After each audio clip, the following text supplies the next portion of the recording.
Open Your Eyes is brought to you by the Belize Bank. Our country, your bank.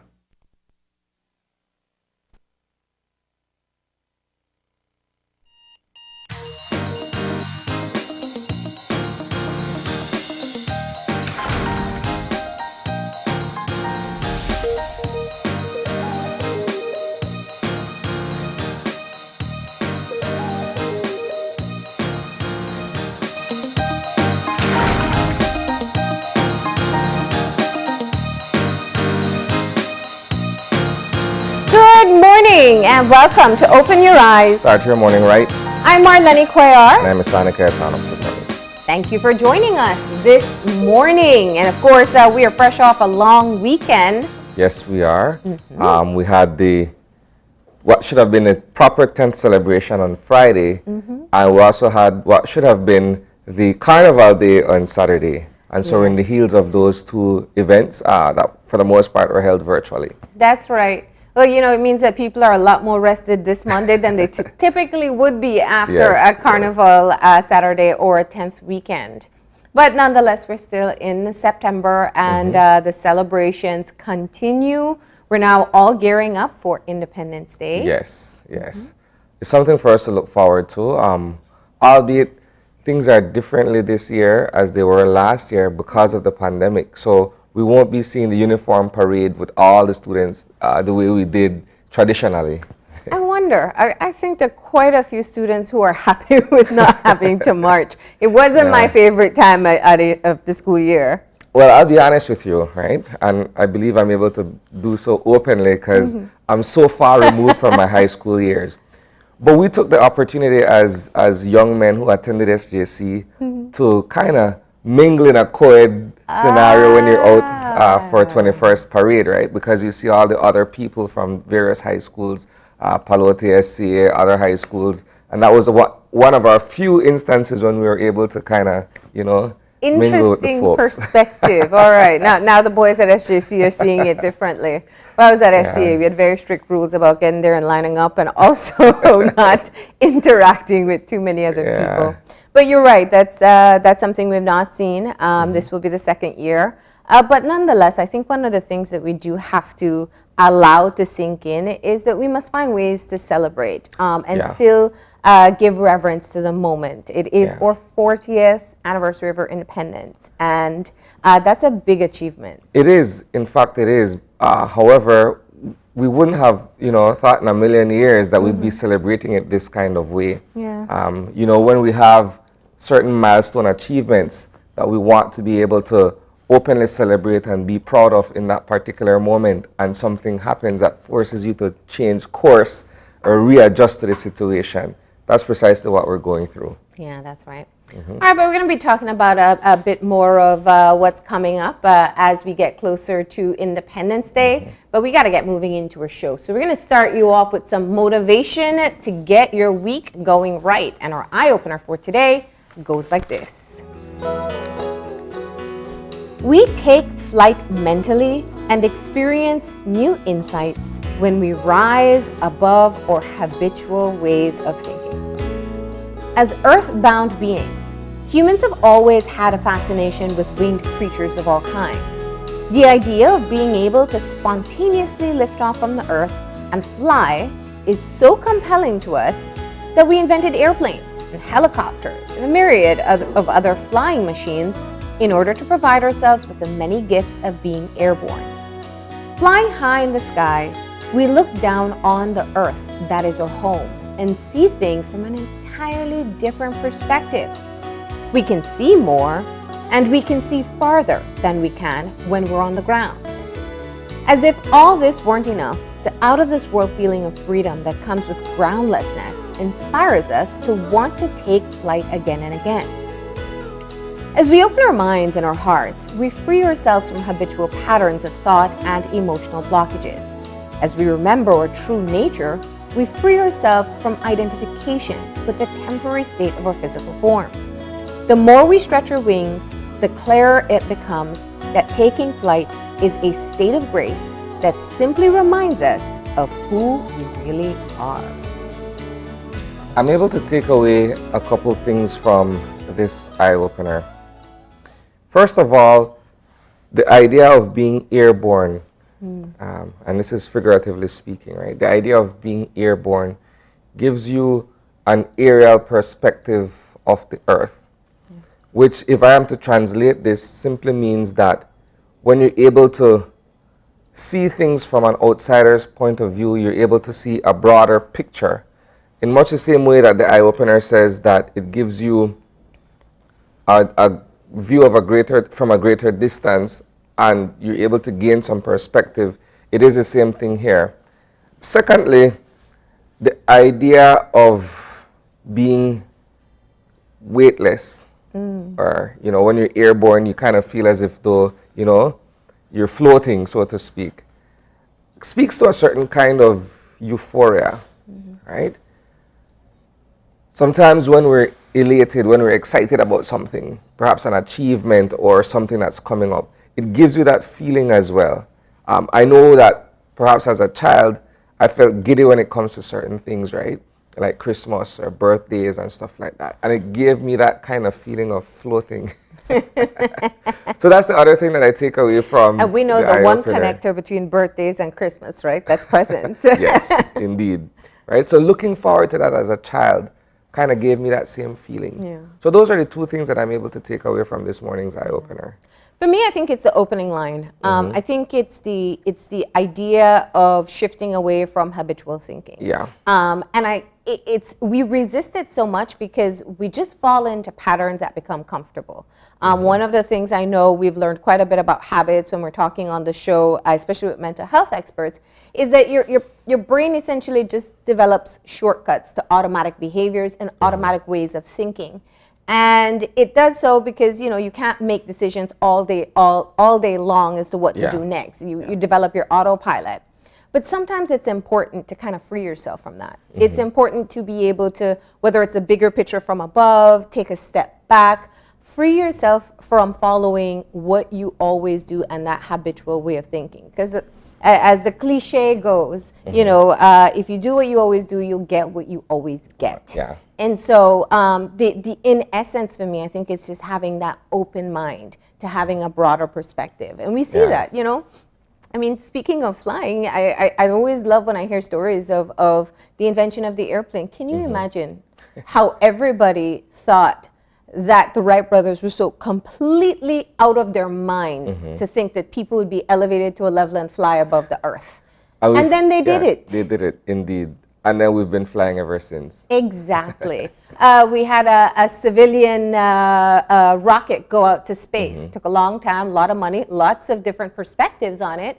But it's also someone who had an idea and followed through with it. They had the money. Let's not be mistaken there. But I think it's that we have to push ourselves to sometimes. Because if we just keep on falling into old habits, then we'll keep on doing and getting what we always have.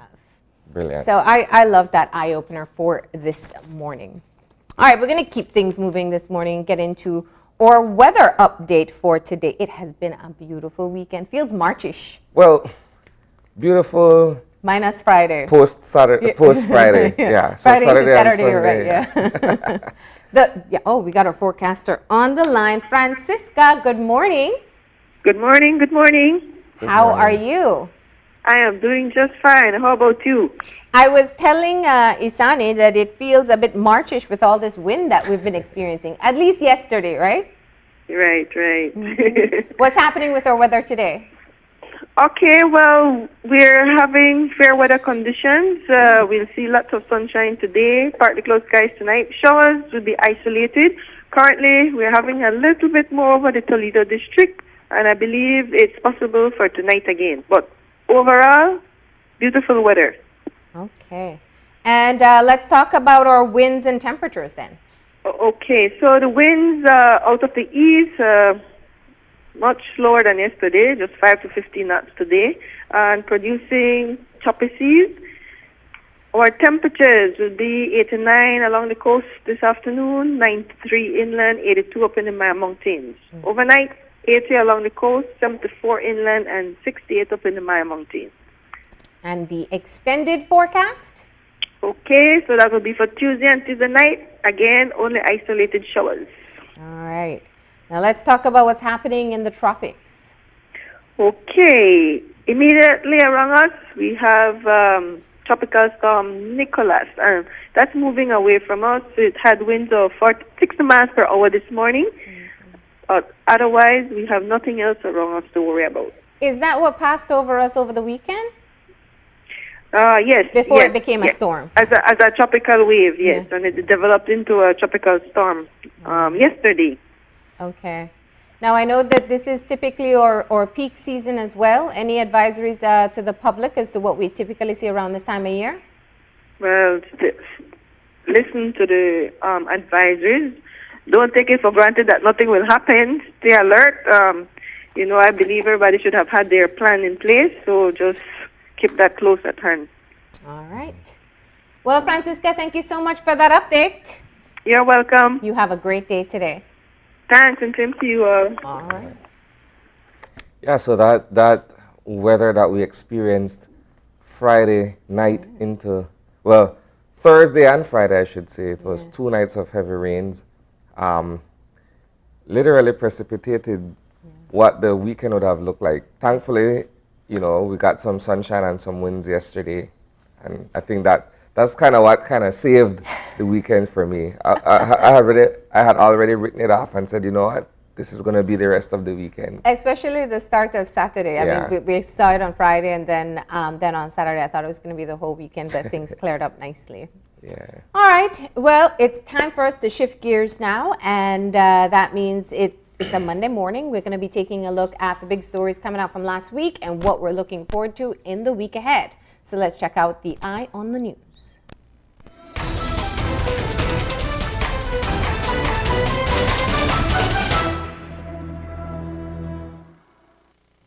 So, aside from the formalities that took place on Friday morning, which we'll get into a bit later in our discussion in the Eye on the News, aside from the ceremonies that were held on Friday morning, there was a devastating fire in Belize City that decimated as many as 7 structures.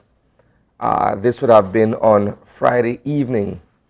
And what is interesting is that if you were in the vicinity of Vernon Street or Mahogany Street or the Central American Boulevard area, you would have seen this bright orange glow and the gray smoke wafting into the air from a distance, right? As it turns out, the National Fire Service is investigating what appears to be a case of arson, where the official from the NFS is putting forward that the report given to the fire service was that there was a previous altercation between the resident of the first structure that went up in flames with another young woman, and apparently shortly thereafter the property was allegedly torched.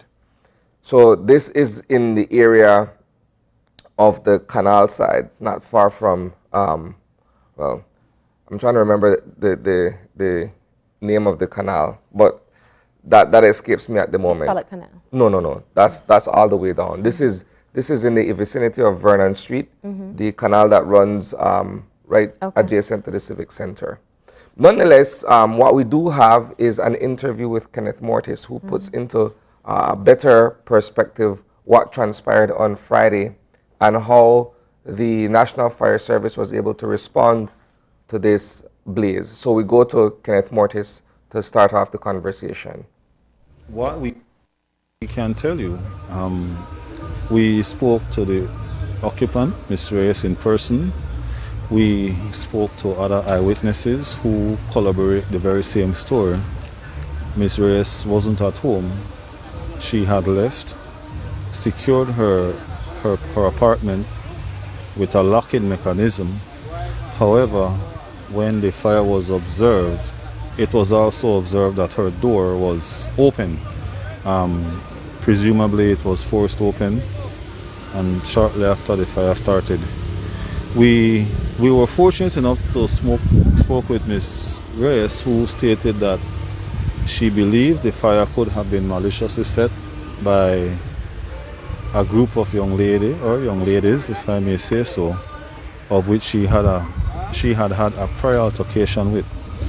Hence the reason I can almost safely say that this case now will become a criminal matter, providing that if the landlord so chooses to press charges against these individuals, then it becomes a case of the police to deal with.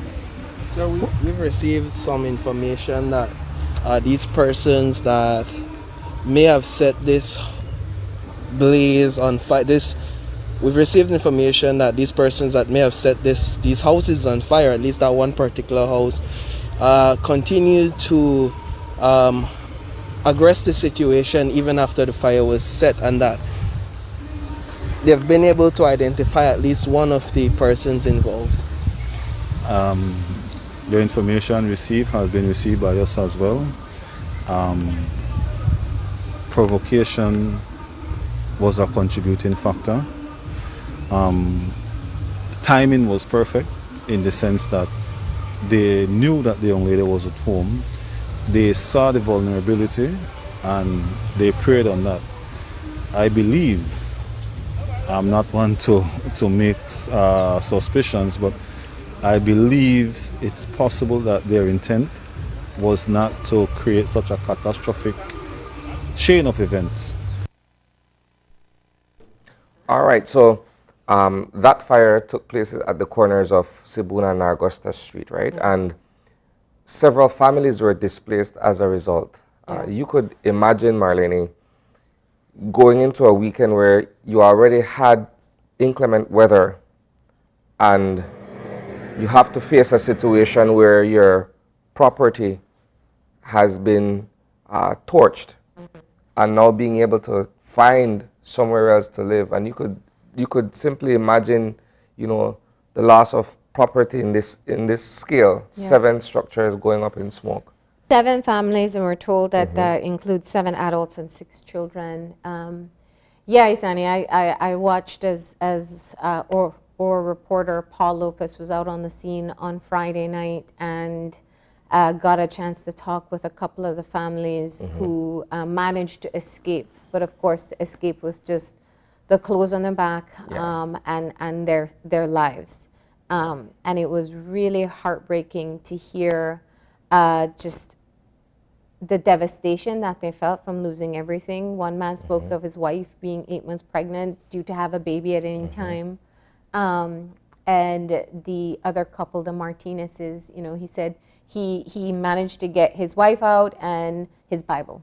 And so it's in fact, in that interview, they had already indicated that they suspected that the fire started from outside the structures. So that was one of the things that we heard very early on in that interview on Friday. But of course, we have been also hearing of people who've been coordinating to support the families so far. And I'm sure in our coverage tonight, we'll be able to tell you more about the other families who lived in these structures, so that you can be able, if you have, whether it's items that they can make use of, or if you can give money, or any other support, that you can be able to help them out as well. It's a small area too, relatively small, I should say, for 7 structures. And they all acknowledge that in fact it was wooden structures, so once the fire started, it pretty much engulfed the structures it would be very difficult quickly. to contain it. Yeah. What I can also tell you, Marlene, is that based on what the fire service has reported, criminal investigation is expected to follow what the fire officials have been investigating on the ground. So if there are charges to be brought against the suspect who was involved in this particular act of arson, then the police department would be able to provide us with that additional information later this morning. Yeah. So I'm just grateful there was no loss of life. Yeah, yeah. Thankfully there wasn't. It's hard enough losing everything that you own and having to start over from scratch, but at least there was no loss of life. Yeah. All right, so that's the first bit of information we wanted to discuss with our viewers this morning.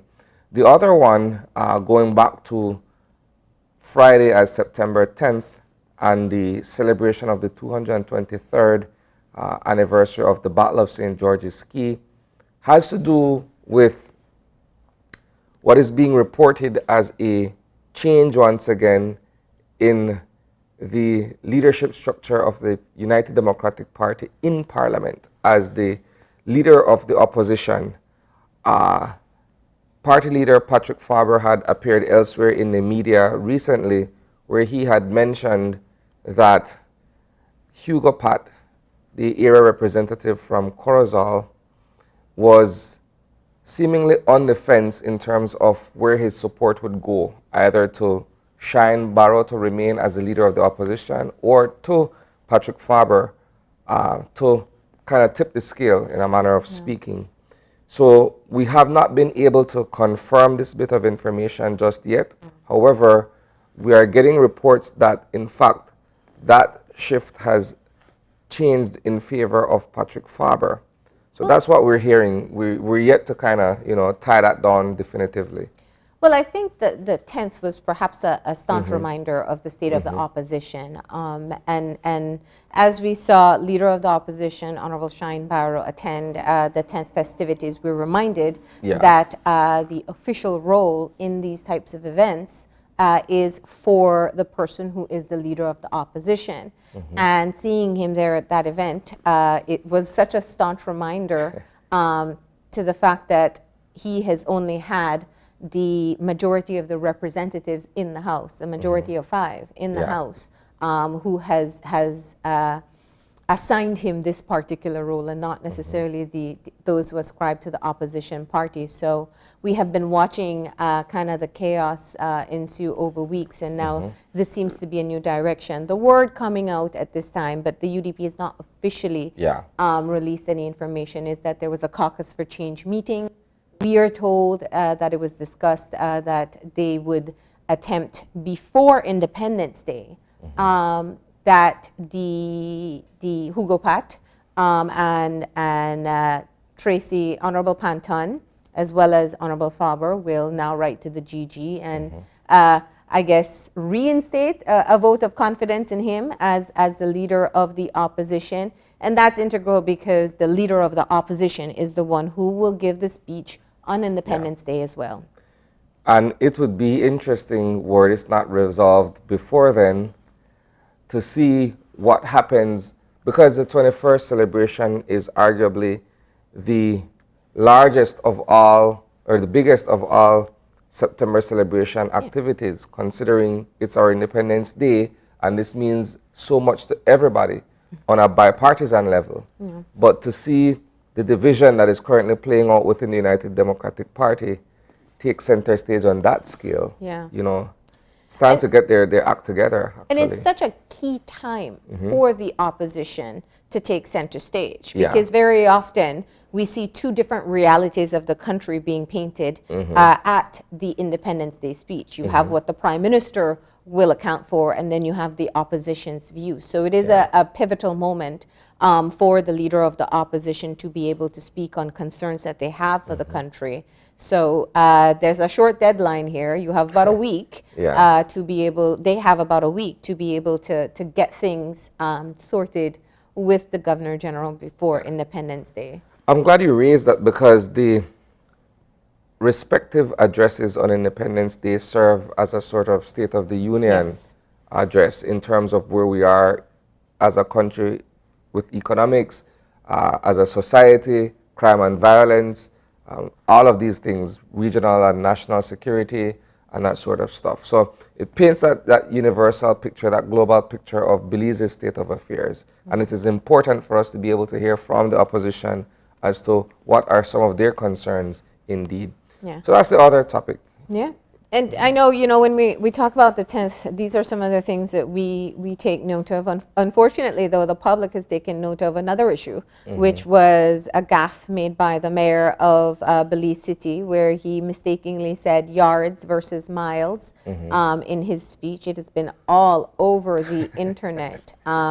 I noticed as well, I received a copy of a post that he's made that he acknowledges that he made a mistake in his speech, but it's so interesting to see the things that people latch on to.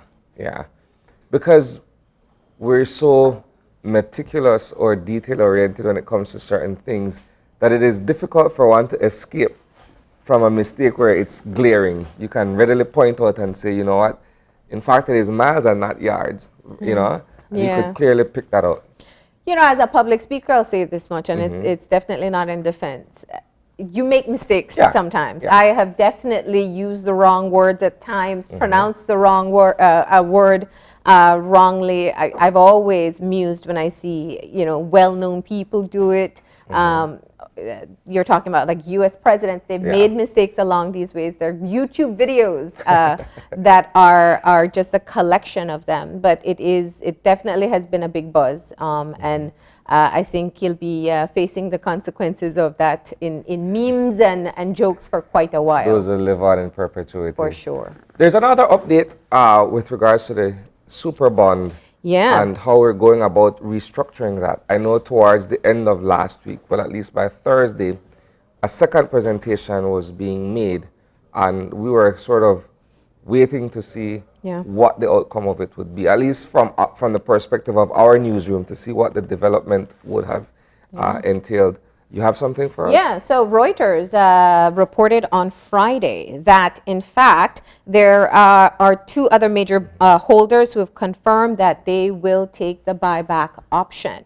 So this is interesting because we know, as the Prime Minister and the Minister of State have publicly stated, it is important that while they have been able to get the committee of bondholders that they've been negotiating with, which represents about 50% of the bondholders, they need to get to 75%. Putting it into perspective, once again, we know that this purchase of the super bond is at a discounted rate. So in other words, you'll get 55 cents on the dollar for the bond as a bondholder.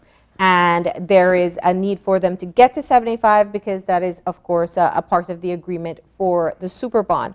So Reuters reported on Friday that Vontobel, which holds roughly 10% of the bond, and Candriam, which holds about 2.2% of the bond, are agreeing to the buyback. So that's about 12% more, inching us closer to the 75%.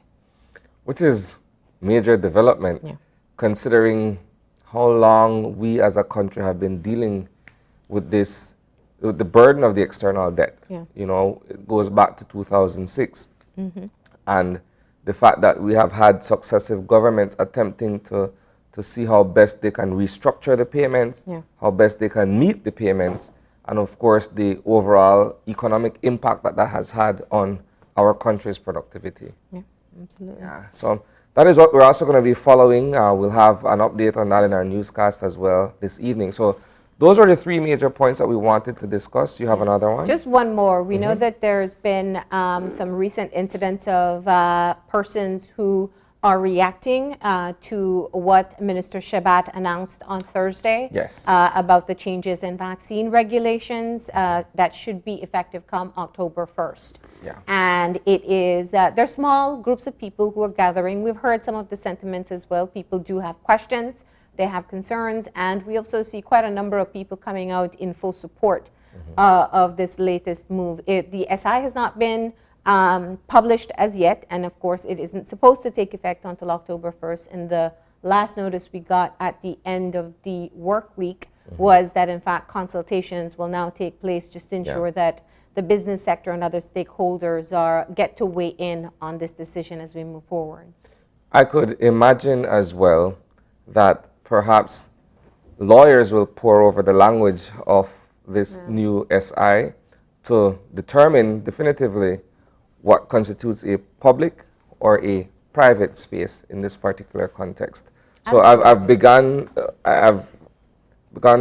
hearing certain conversations, small conversations here and there about what that actually means from a constitutional standpoint. So I wouldn't be surprised that if there's not a challenge, there'll be an open question as to the actual legal definition of I'm pretty sure this is going to be a robust conversation moving forward, especially as we inch closer to the date But the key elements here are that starting October 1st, you will now be required to either present a vaccination card or a PCR or rapid test. So you have 48 hours to have had a rapid test or 96 hours to have had a PCR test, and you must present that to enter public buildings.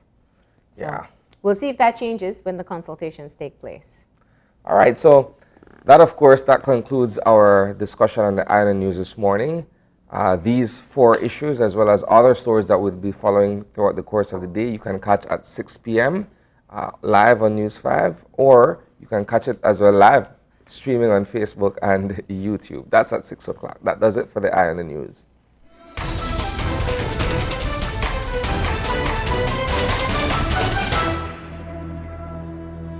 All right, and now it's time for us to get moving into our show for today. Our conversation for the first and second segments is with Minister of Agriculture, Jose Abelardo Mai, who's here in studio with us. And we're going to be discussing all things happening within the agricultural sector. There's been a lot, and so we'll have an opportunity to grill him with some questions in the first 2 segments, right? All right, and the final part of the show, also an equally concerning situation that we don't get to talk about as much in the media, the situation of suicide in our country. World Suicide Prevention Day was September 10th, and today we're going to be talking to a counselor from the Community Counseling Center to take a deeper look at the suicide numbers. Last year there was an increase in suicides. There were reported 32 suicides for the year in 2020. And so far those numbers are still relatively high. So we're going to be talking about what's happening in the country, some of the signs, and what you can do. But that's what we're going to be discussing. We got to take a break, but we got a birthday shout out. Let's start with the reverse. We have belated birthday greetings. We said on Friday that reporter Paul Lopez was going to be celebrating his birthday on Saturday, and we have George Tillett, who is well known here at Channel 5. Anybody who knows Channel 5 knows George Tillett, who celebrated his birthday yesterday. George, I know you had a great day because you were with your family and loved ones.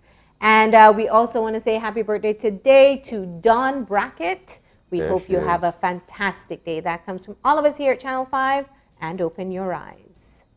All right, so we go to our first commercial break, and when we return, it's to have our conversation with the Honorable Jose Abelardo Mai to discuss agriculture.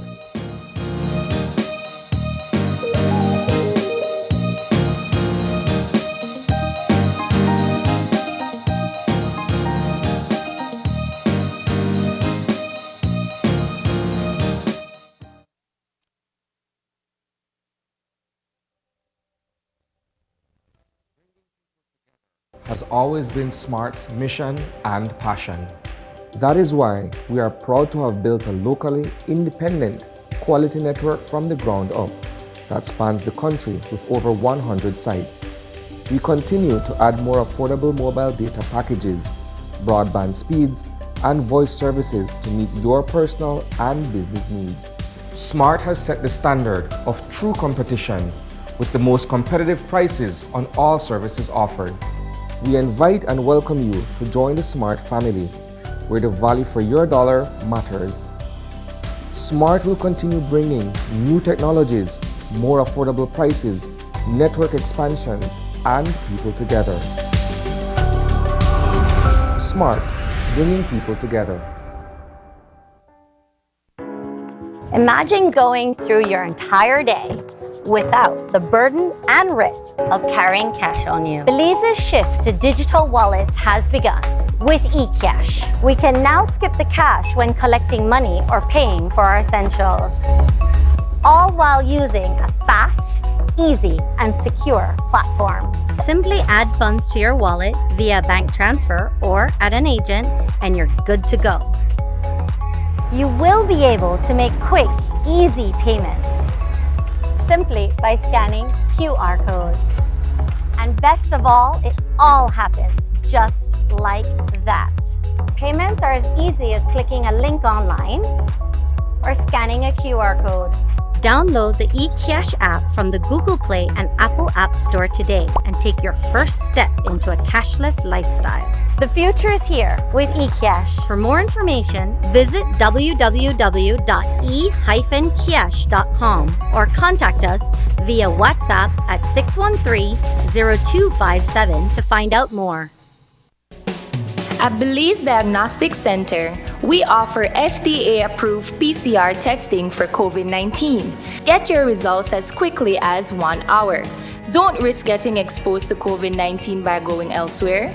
We take appointments, or we can come to your home or office using our concierge service with no additional fees. We have 10 locations countrywide. Call or WhatsApp us at 613-TEST. That is 613-8378 to schedule your test today. This Monday on Get the Facts, they spend countless number of days and nights treating patients who have contracted COVID-19. Now, Dr. Fernando Cuellar and Dr. Atanasio Cobb share their experiences of having contracted this dreadful disease. This show starts at 7:30 p.m. on Monday, September 13th. Catch it live on Channel 5 or stream it on Facebook and YouTube.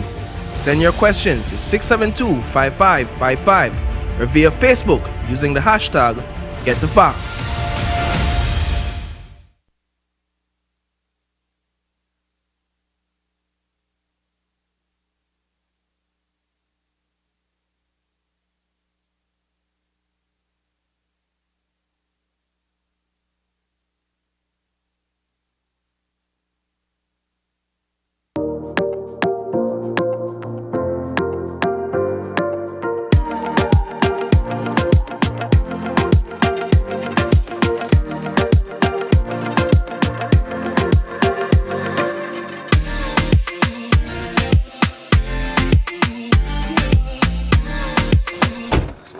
Wow. Oh my God, she drunk. No hurry, I got this. My goodness. Oh my gosh, it's the Alice. Being the hardest. The hardest. But you had way more than 2 drinks tonight, love, which is a legal limit to drive. What about you? Can you drive? Well, I was drinking soft drink all night, so I can drive her home. Thanks, Bree. Of course, Tricia. You know I got you. You're my girl. That's what I like to see. Friends don't let friends drive drunk, cause you can't replay in a real life. Stig says so.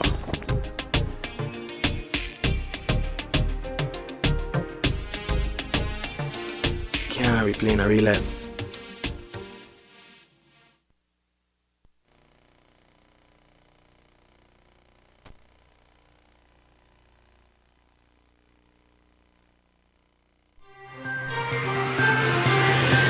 Today's COVID update is brought to you by Fulltech Systems, your technology center, where you'll come for the price but stay for the service.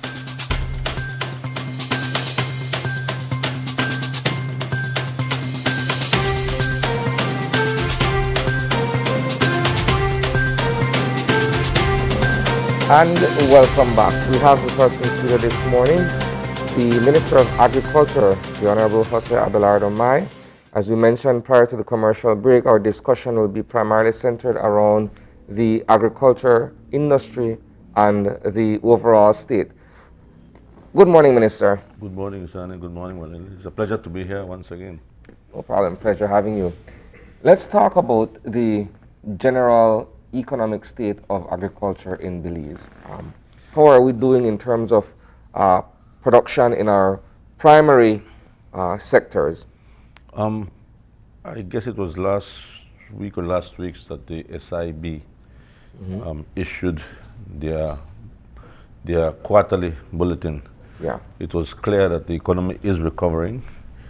Agriculture is taking the lead in the recovery, which is something that we expected, because since our election to office, we have made several changes in the ministry. The first being the restructuring of the Ministry of Agriculture from the previous structure they had to a more programmatic approach, giving responsibilities, roles and responsibilities for key areas.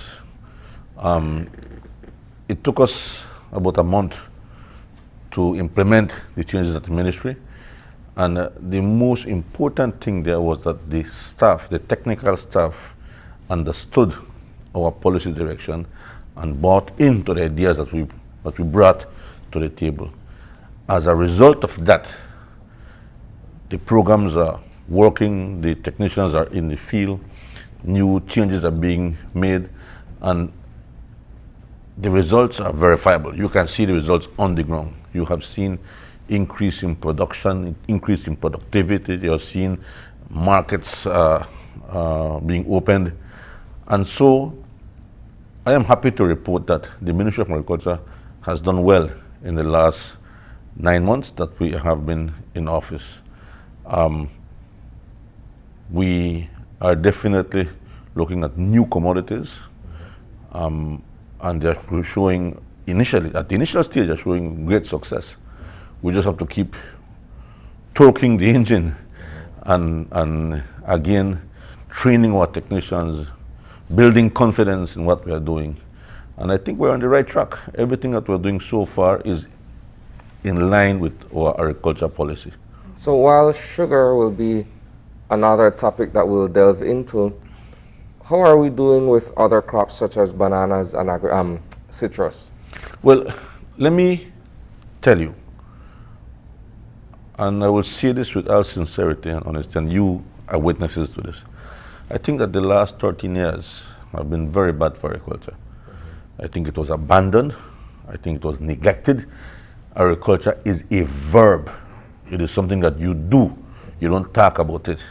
And I think that my predecessor pretty much would speak a lot about it, but do very little about it. We are totally contrary to that. Agriculture is in the field. Farmers must be in the field, technicians must be in the field. I must be in the field so that I can know exactly what we're talking about. In terms of citrus, you know that for 13 years, there was infighting. There was 7 years infighting in the citrus industry. There was disease in the industry, and nobody bothered. Nobody wanted to touch it. Oh, it's cancer. If you touch it, you can get worse. Well, somebody has to make the tough decisions. I will be honest with you, this year we had the worst crop in the history of the industry. 1.3 million boxes. We had hoped to be at 2.5 million boxes. It was not like that. It was 1.3 million boxes. For the citrus industry to keep alive, the processing plants have to be at least at 3 million boxes. It means that by October, if we don't do anything about it, the industry is dead. We proposed to Cabinet, and I will tell you that I had to form a working committee led by Hugh O'Brien to look specifically at the citrus industry and what we can do to try to extend the life. Because really and truly, it is the citrus industry is in the ICU. It is intubated. And if we didn't do anything about it, it would have been dead by October. Hugh O'Brien, a renowned agronomist, very balanced, very realistic, he formed this committee, and I gave him specific terms of reference, what we need to do. And he did come back. He managed to get all his stakeholders together, and he came up with recommendations which we tweaked and submitted to Cabinet. Fortunately, Cabinet did accept our proposal after convincing. You know, money is hard to come by these days. The economy is in a mess. We are still recovering from the COVID. We managed to convince Cabinet that we needed $15 million for the citrus industry over 3 years. Okay? The first thing we'll do is try to bring back the productivity to at least 3 million boxes. It means that there will be no major replanting with that money. We are looking only at managing the existing fields that have been somewhat mismanaged because of lack of money, lack of finance. So this $15 million will bring back the production to at least 3 million boxes. In the first year, we reevaluate the investments, because what we don't want to do is to throw bad money, good money behind bad money, right? We don't want to do that. So we start to lend money through DFC to the producers that have orchards that are bearing, but are not bearing to the maximum, right? So that they can fertilize, they can implement the cultural practices, the management practices, bring back the production, and then we can maintain. We can take it out of incubation and just put it under oxygen, so extend the life while the new fields that are planted with the new varieties that are tolerant to citrus greening start to produce, and that will be moving the production up. I will tell you, Ishani and Marlene, what was very sad is that the reports from the industry is that we lost between 800,000 and 900,000 boxes of citrus. We were unable to harvest it because there was no people to harvest. There was no labor to harvest. And during the peak of the COVID, the migrant labor was not able to come in. And we had no local labor to do the harvesting. So that's a very sad, but very true. We lost a lot of citrus because of that. But was there an attempt to hire local workers? We did. Cabinet discussed it a number of times. The problem is that whenever you bring across labor, it's not like they come and they stay until the crop is over. They want to go back and take money to their families. Yeah. And this could not be allowed because of the COVID situation. And we don't have the local labor. So that created a serious problem, not only for citrus, but in the banana industry too. But yes, go ahead. Let me step back for a moment, because I do acknowledge one of the challenges in the citrus industry has been battling the citrus greening crisis. And they've tried to work with people who understand this disease, looking at variants, trying to make it more resilient as well. But there's the other side of the citrus industry, which we also know is a huge issue, which is the bureaucracy of the Growers Association. Politics. And the politics behind the scene, and how that has very often stalled the progress of the industry itself. This is not the first time this industry ends up in crisis. We've seen bailouts before. What's being done to be able to fix this part of the problem? Well, let me tell you, force majeure. When you are faced with no other alternative, the best thing you can do is hold hands and start to sing Kumbaya. I mean, there are so many factions in the industry. And I will congratulate Hugh O'Brien and his team, because they really did an excellent job bringing the stakeholders together. But first, you couldn't get them into a room without the meeting not finishing right. But this is force majeure. Or you do it, or you die. So some people may not be too happy, too pleased, but they are satisfied that this is the way to go. It's either way, I don't know. I'd like to piggyback on what Marlene has brought forward, though, because in my capacity as a reporter, I have covered numerous stories where the citrus industry is in dire straits, but the most difficult thing for any government to have done was to bring these people together. You have so many strong personalities here. Absolutely. Who create their own factions, and a simple resolution can't even be passed. I agree because people start toying with numbers and quorum and this, that, and the third, and try as it may, the government can't go beyond getting them to agree on one simple thing that would begin the process of working together. I agree too, absolutely. The change of a new government symbolized a lot for these people. And then you have to listen to them. I spent days visiting the farmers, the stakeholders, listening to them, and I said to them that government cannot fix their problem. We can come in and we can create an environment for them, create the policies. That's what happens in any government, any good government. You create the environment, and it's the private sector that runs with it. But I think the coming of a new government, the statements by our government that we are here to work with the farmer, for the farmer, I think that changed the total perspective that people had on the industry. I say, you know what? Government is supporting us. Let's stop this nonsense. And you reach the bottom. You can't go further than that. You either step out or stay in the well. And that is what I think Hugh brought to them. Listen, we have to join hands and get out of this thing. Now, this does not mean that the problem done overnight. It will take some time. The processing plant are in serious financial problem. Yeah. But that is a problem that they have to solve.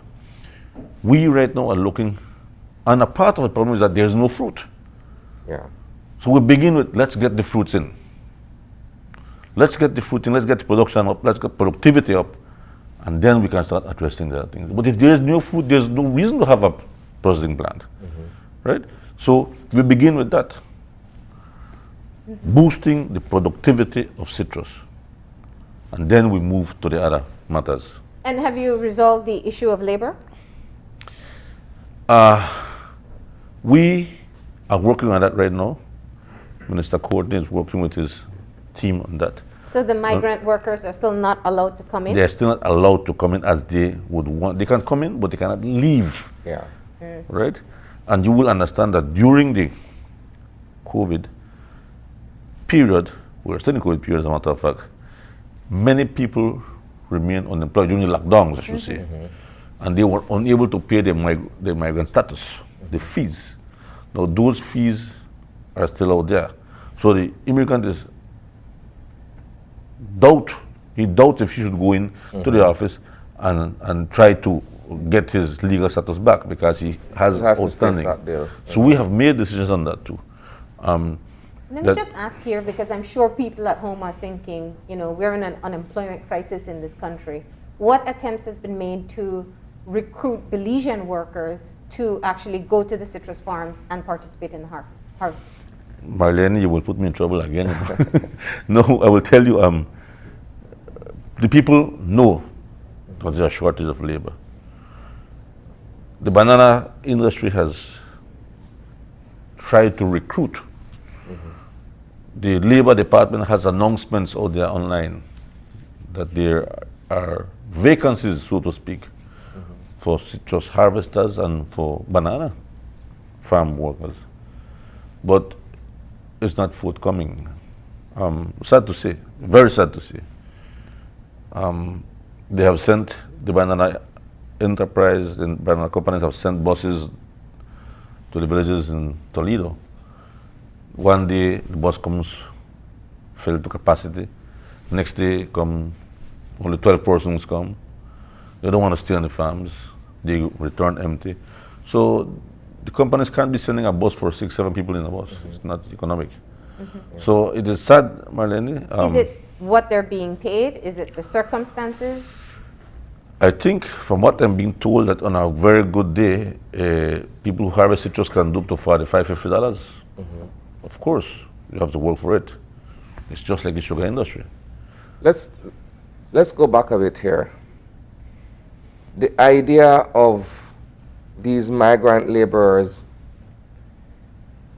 coming into the country and are gainfully employed in either of these two respective industries, and the fact that we're talking about remittances, because that's basically what it is, right? You earn the money here and you send back to your families in Guatemala, El Salvador, or wherever within the region. Has the government looked at any other alternatives in terms of assisting them to proceed with the remittance?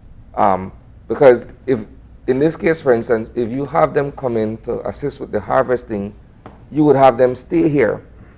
But instead of them traveling back with the money, perhaps physically, there's some kind of method that can be done to wire the money or to do some other form of transaction. That way you would probably be able to keep the labor here, but get the money out to the respective homes. I am certain that that is something that we can look at, Isani. But you will also understand that many of these people are very poor people. And we don't even know if they have a bank account.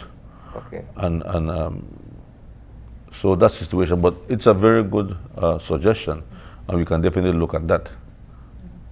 But as you've said, that's only one part of the problem in these two industries. And we dived a bit into citrus. You're trying to get them at minimum level production at this point in time.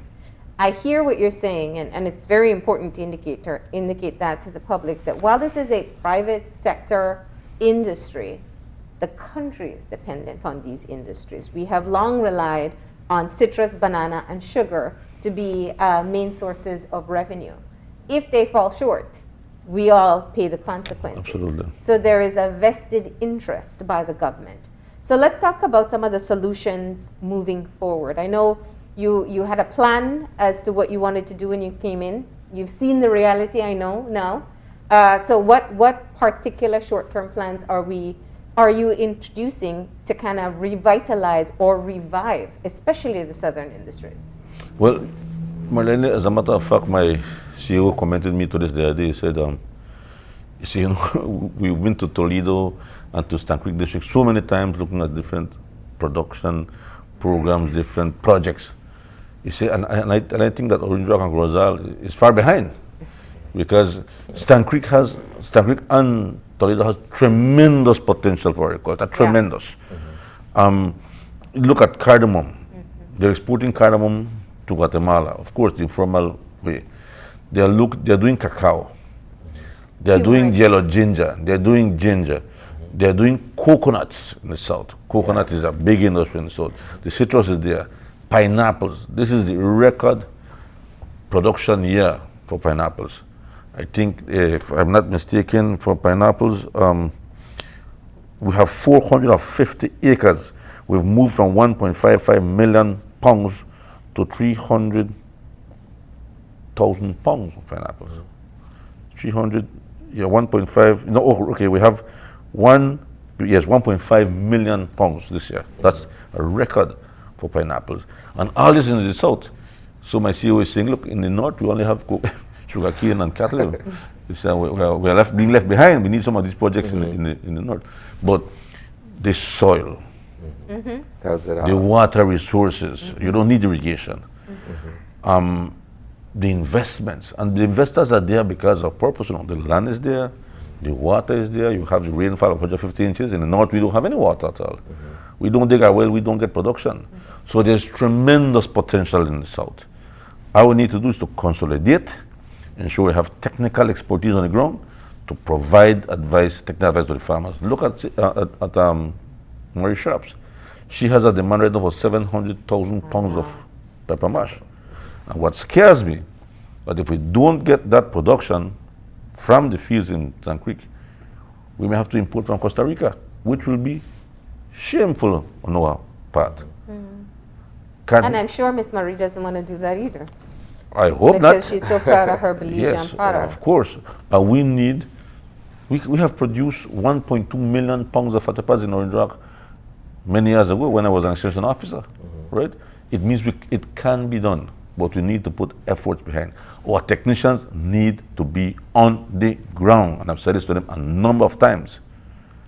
Need to be on the ground. Marie Sharp has to honor her contracts, has to honor her agreements.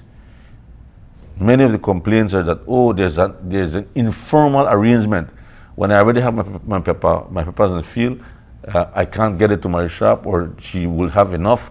So the arrangement has to be formalized. And this week, I've asked the cooperative officer who's working on a contract model to look into that, to get those agreements formalized. There is no reason why we should import peppers from Costa Rica when we have so much land and so much people to want to do it.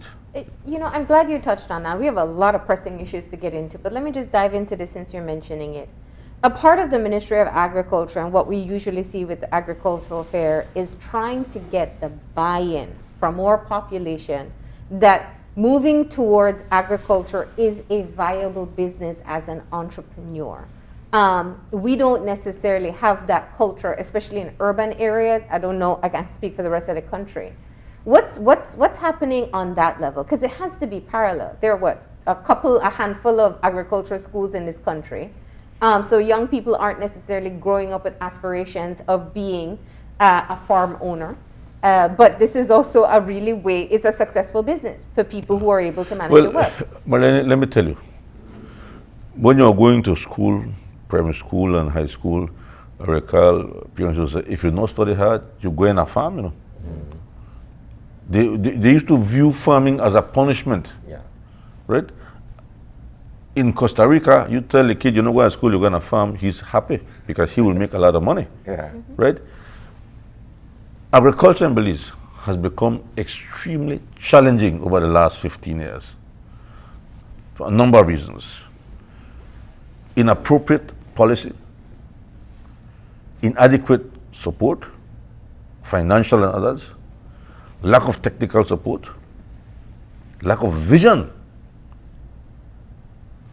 lack of marketing opportunities, increasing cost of goods, cost of production, and all these led to farming being challenging. As a matter of fact, let me tell you a very scary story. Blue Creek is grain producing part of the country. They went down from a 33 rice farmers to only probably 6 or 7 rice farmers. The rice production shrunk, the number of people shrunk, and those who remain expanded. That is in corn. In rice, corn again, number of people shrunk, the size remained. But it just shows you that it's becoming more challenging. During the COVID period, the peak of the COVID period, right, if we would have had a very strong and robust agricultural sector, we could have supplied not only Guatemala, but El Salvador with much of our grains. We, in this country, produce all the grain we can consume, plus extra.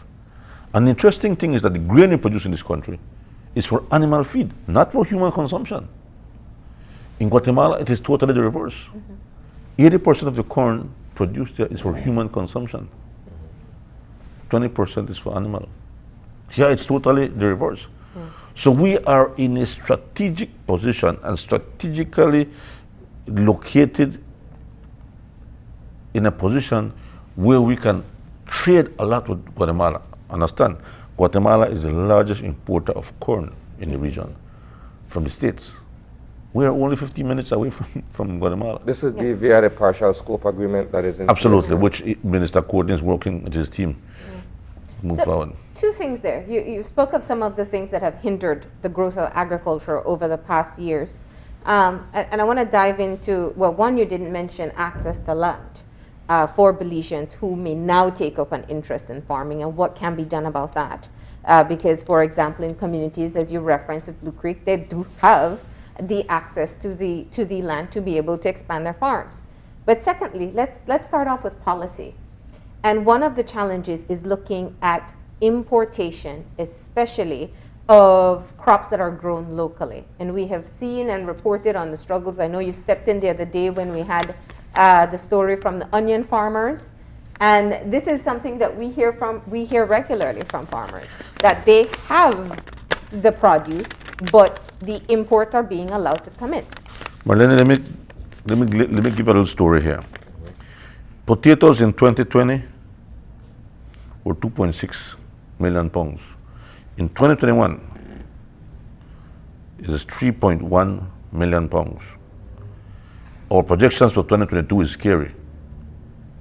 It is at 9.2 million pounds. So from 3.1 million pounds to 9.2 million pounds. Sorry, 4.2 million. From 3.1 million pounds to 4.2 million pounds. That's a 47% increase projections.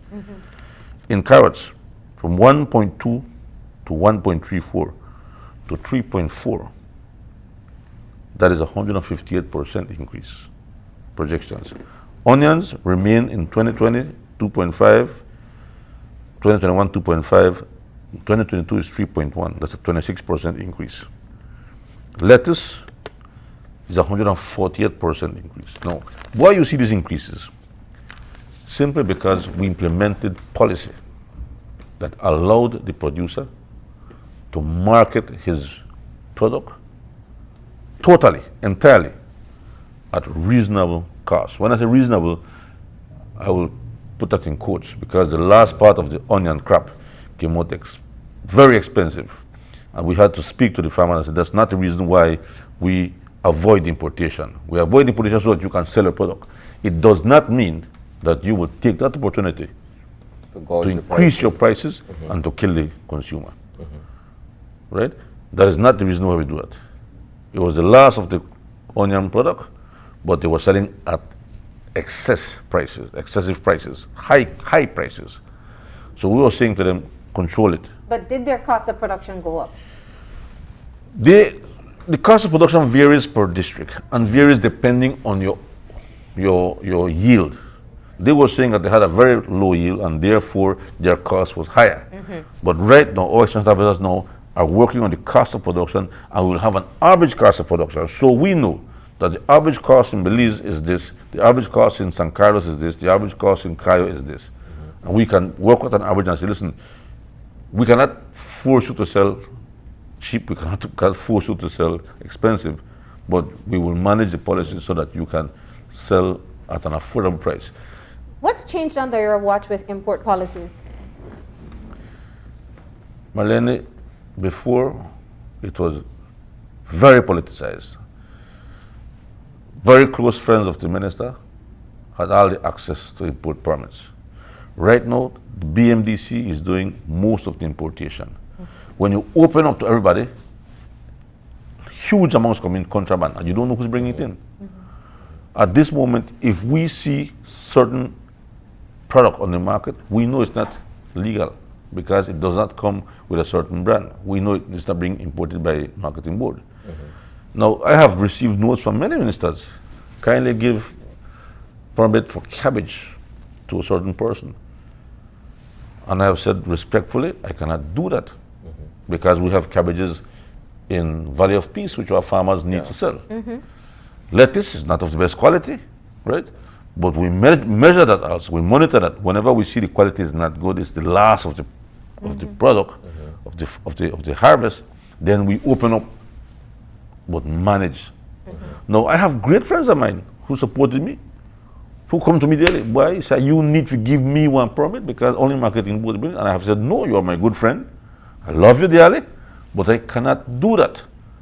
I will not do that. If I do that for you, I have to do it for the next friend of mine. And for the next friend of mine. And I will not do that. And we've maintained that policy. And as a result of that, everyone was able to sell their product at affordable prices. Everything was gone. It's gone. Now, this is where we become now. But it's twofold, though. It's who imports and when they're allowed to import. Actually, yes, you have to manage both. Who's importing and how much. But let me tell you, we know, and this is where there's some loopholes in the system. Our import permits are supposed to coincide with customs import permits, right? With BAHA permits, Bureau of Standards. Many times it does not. When you look at what comes in, the amount of licenses you issue and the amount come in, gosh, how is this possible? Twice the amount. This was not taken into consideration what comes in over the river.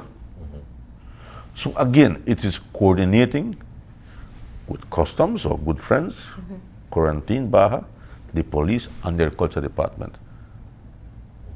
When you run that story with the guys in Bomba, on Saturday I was in Bomba because I don't like to see the news. Agriculture is involved and I don't own it. On Saturday morning I was in Bomba and I said to the family, let me see the onions. And lo and behold, they had. And I went early in the morning to the market to see what they have. And I saw some Mexican onions. And Baha was right there with me. Some people lost their onions. Was it imported or contraband? Contraband. How was that resolved? How was the overall issue? Because I do recall that we did break that story. But how was the overall issue dealt with? You messed up my weekend, that story. But we'll give you work. So our presence is very important in the market. I walk through the market style by style, look at what they have, look at the prices, look at the quality, right? And the farmers right there selling too. And then Baha was right behind me, and then customs right behind me. And we had a meeting with customs brothers since this kind of continue. And it was done. By that day, it was done. And by the following week, everything was gone. Like it's 7 days and all the money was gone. So it's applying the policies, enforcement. But if you don't give a damn with it, it will happen over and over and over again. And those who buy from the BMDC know that they have to buy from our farmers. If you want to import from Mexico, then you must buy from our local farmers. You see, Mexico has very low costs of production. They have subsidized programs in place. We don't have that, so obviously you can't compete. Your profit margin when you buy from Mexico would be this. When you buy from our farmers, the profit margin is this. So importers, when it's local production time, say, guess what? I don't buy from the farmers. I wait. I wait till the border open and I start to import, because that's where the money is. But I said, no, you will not get a license from us if you do not prove that you are buying from our farmers. That is first and foremost.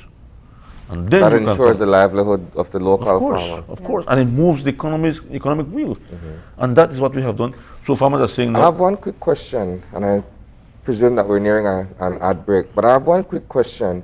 Can you give us a brief update as to where we are with the farmers in Valley of Peace? I know that Valley of Peace is the heartland for agriculture, I believe. You're referring to land tenure problem? Yes. Yeah. We have met with them. As a matter of fact, they are recipients of one of our projects. The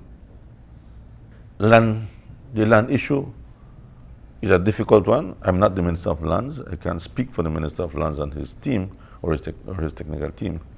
But I do know that they're in process right now.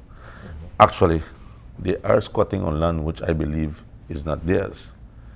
It's just what I understand it to be. They have written, they had said they had purchased from someone, that someone claimed to have had legal documents. It's not. Now, I think Santander had prepared land for them, give them a piece of land so that they work. I don't know if this company has done so, but that entire area right now is under dispute for land. I can't do much about that. I'm agriculture. It does affect. Collaborate, yeah, because of course, they go hand in hand. Of course, yeah. We cannot leave them out there. We have to work with the lands department, although the lands department takes lead on it. But we do support the farmers. They are very good farmers. As a matter of fact, when we cannot grow cabbages in Orange Rock, they're growing cabbages in Valley of Peace. So they're good farmers. They're hardworking, and that problem deserves to be solved. All right. And I want to get into the big issue on the table right now, because we did want to get those updates, but let's talk about sugar. There is great concern across the country that there is an impasse in the sugar industry. I mean, we can go through, just going through the background, of course, the Cane Farmers Association, BSCFA, one of the largest cane farmers associations, come forward to say that they want to renegotiate their contract with BSI ASR. Now, understanding the economic situation that we're in is one thing. That's what the BSI is asking at this point. And they've also spoken about investments that they have made up to this point and that they are making. But the last time this deal had to be renegotiated, it took the involvement of the Prime Minister himself to get a resolution, because that's how challenging it can be to work out these types of agreements.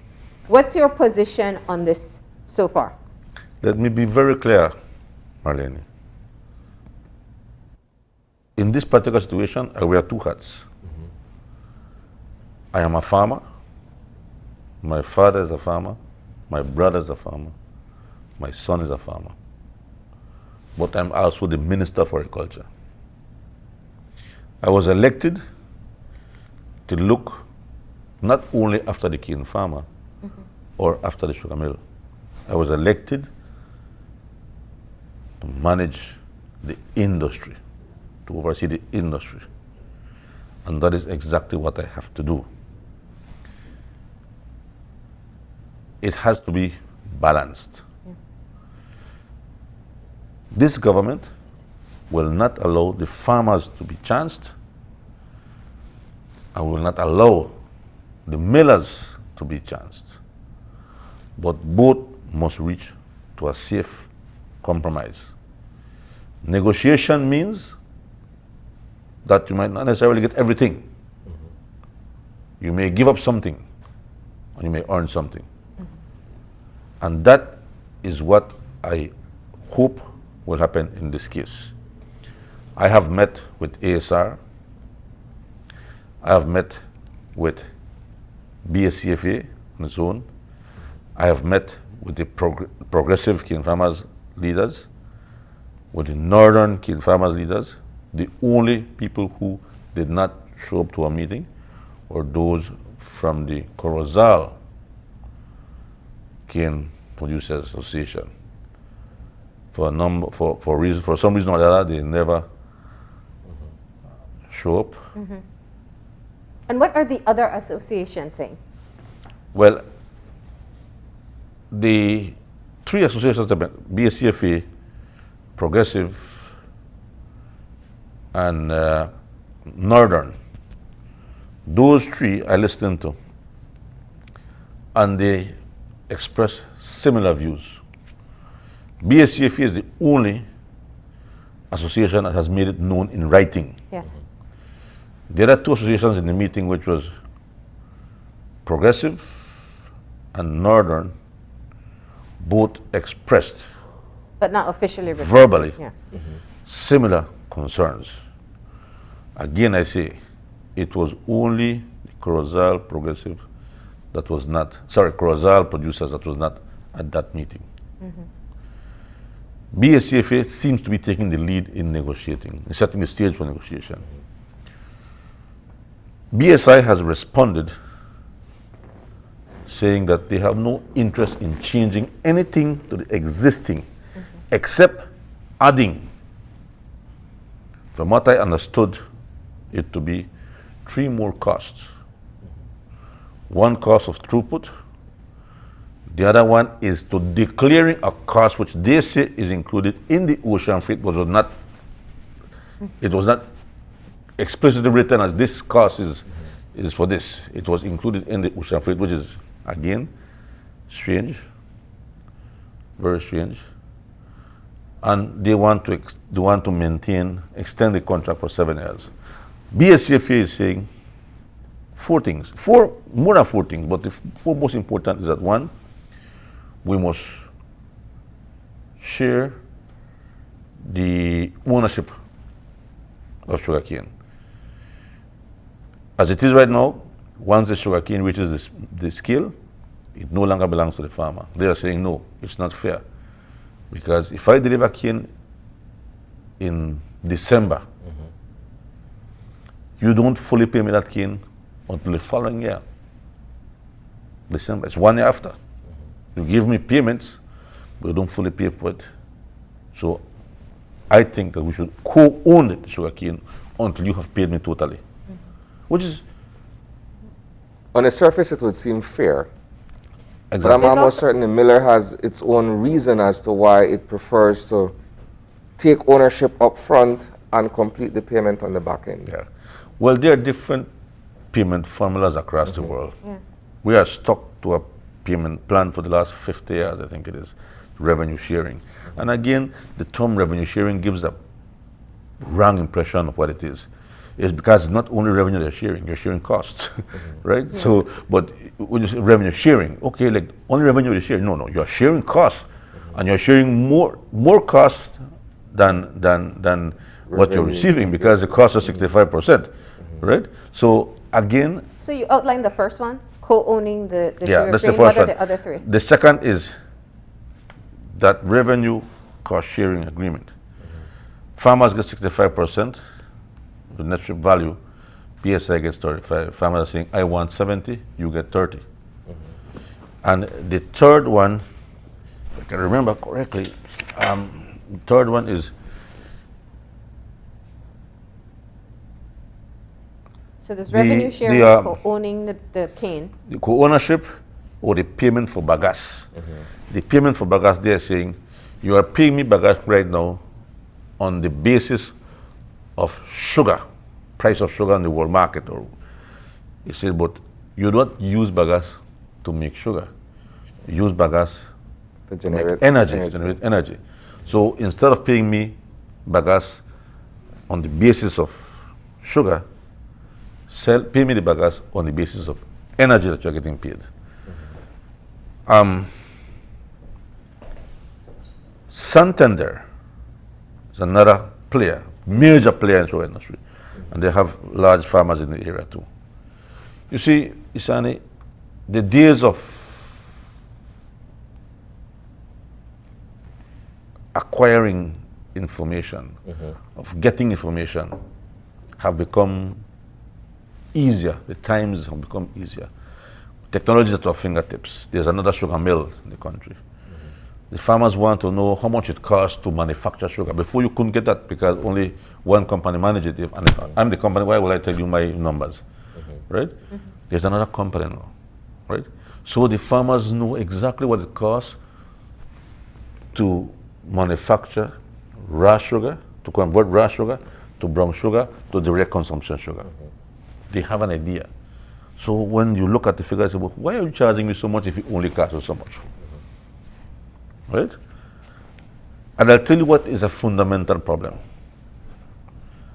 That is a total lack of confidence among the stakeholders. The miller and the producer. And there's reason for that. There's reason for it because when you mislead farmers, not to say you lie to, you deceive them, but when you mislead farmers, right, you lost their confidence. You lose their confidence, right? And to get that back is difficult. Losing confidence is overnight, you know. Trying to regain it. And I guess that was one of the questions I wanted to ask you to kind of put it into perspective. Minister, is it how do you stay objective in this particular situation, given your history as a cane farmer? And speaking of the very same mistrust that you just explained, there's always been a tense relationship between Cane Farmers Association and the millers. So how do you maintain that objectivity, or can you? I have to look at the numbers. You look carefully at the numbers. You make comparison with numbers, and you can clearly say, man, something is wrong here. Technology is at your fingertips. I can look every morning at the price of sugar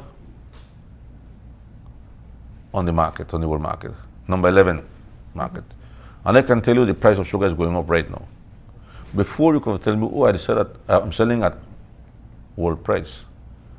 And there's no way for me to verify that.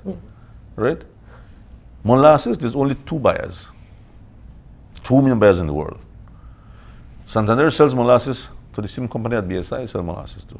As a matter of fact, the vessel fills here in Big Creek and moves here and fills here. So I mean, if one company does not want to make public the numbers, the other one says, I'm prepared to show it. And if there's a big disparity, then there's reason for concern. It's simple.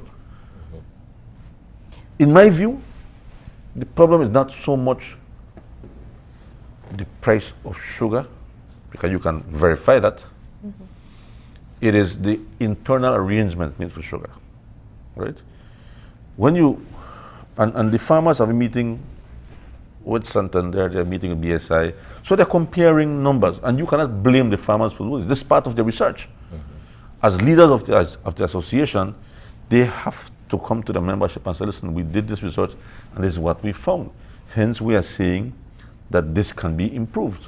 But isn't it, how does it change? Because Santander is under an EPZ. Well, and they only export raw sugar. Raw sugar. Yeah. They can sell raw sugar.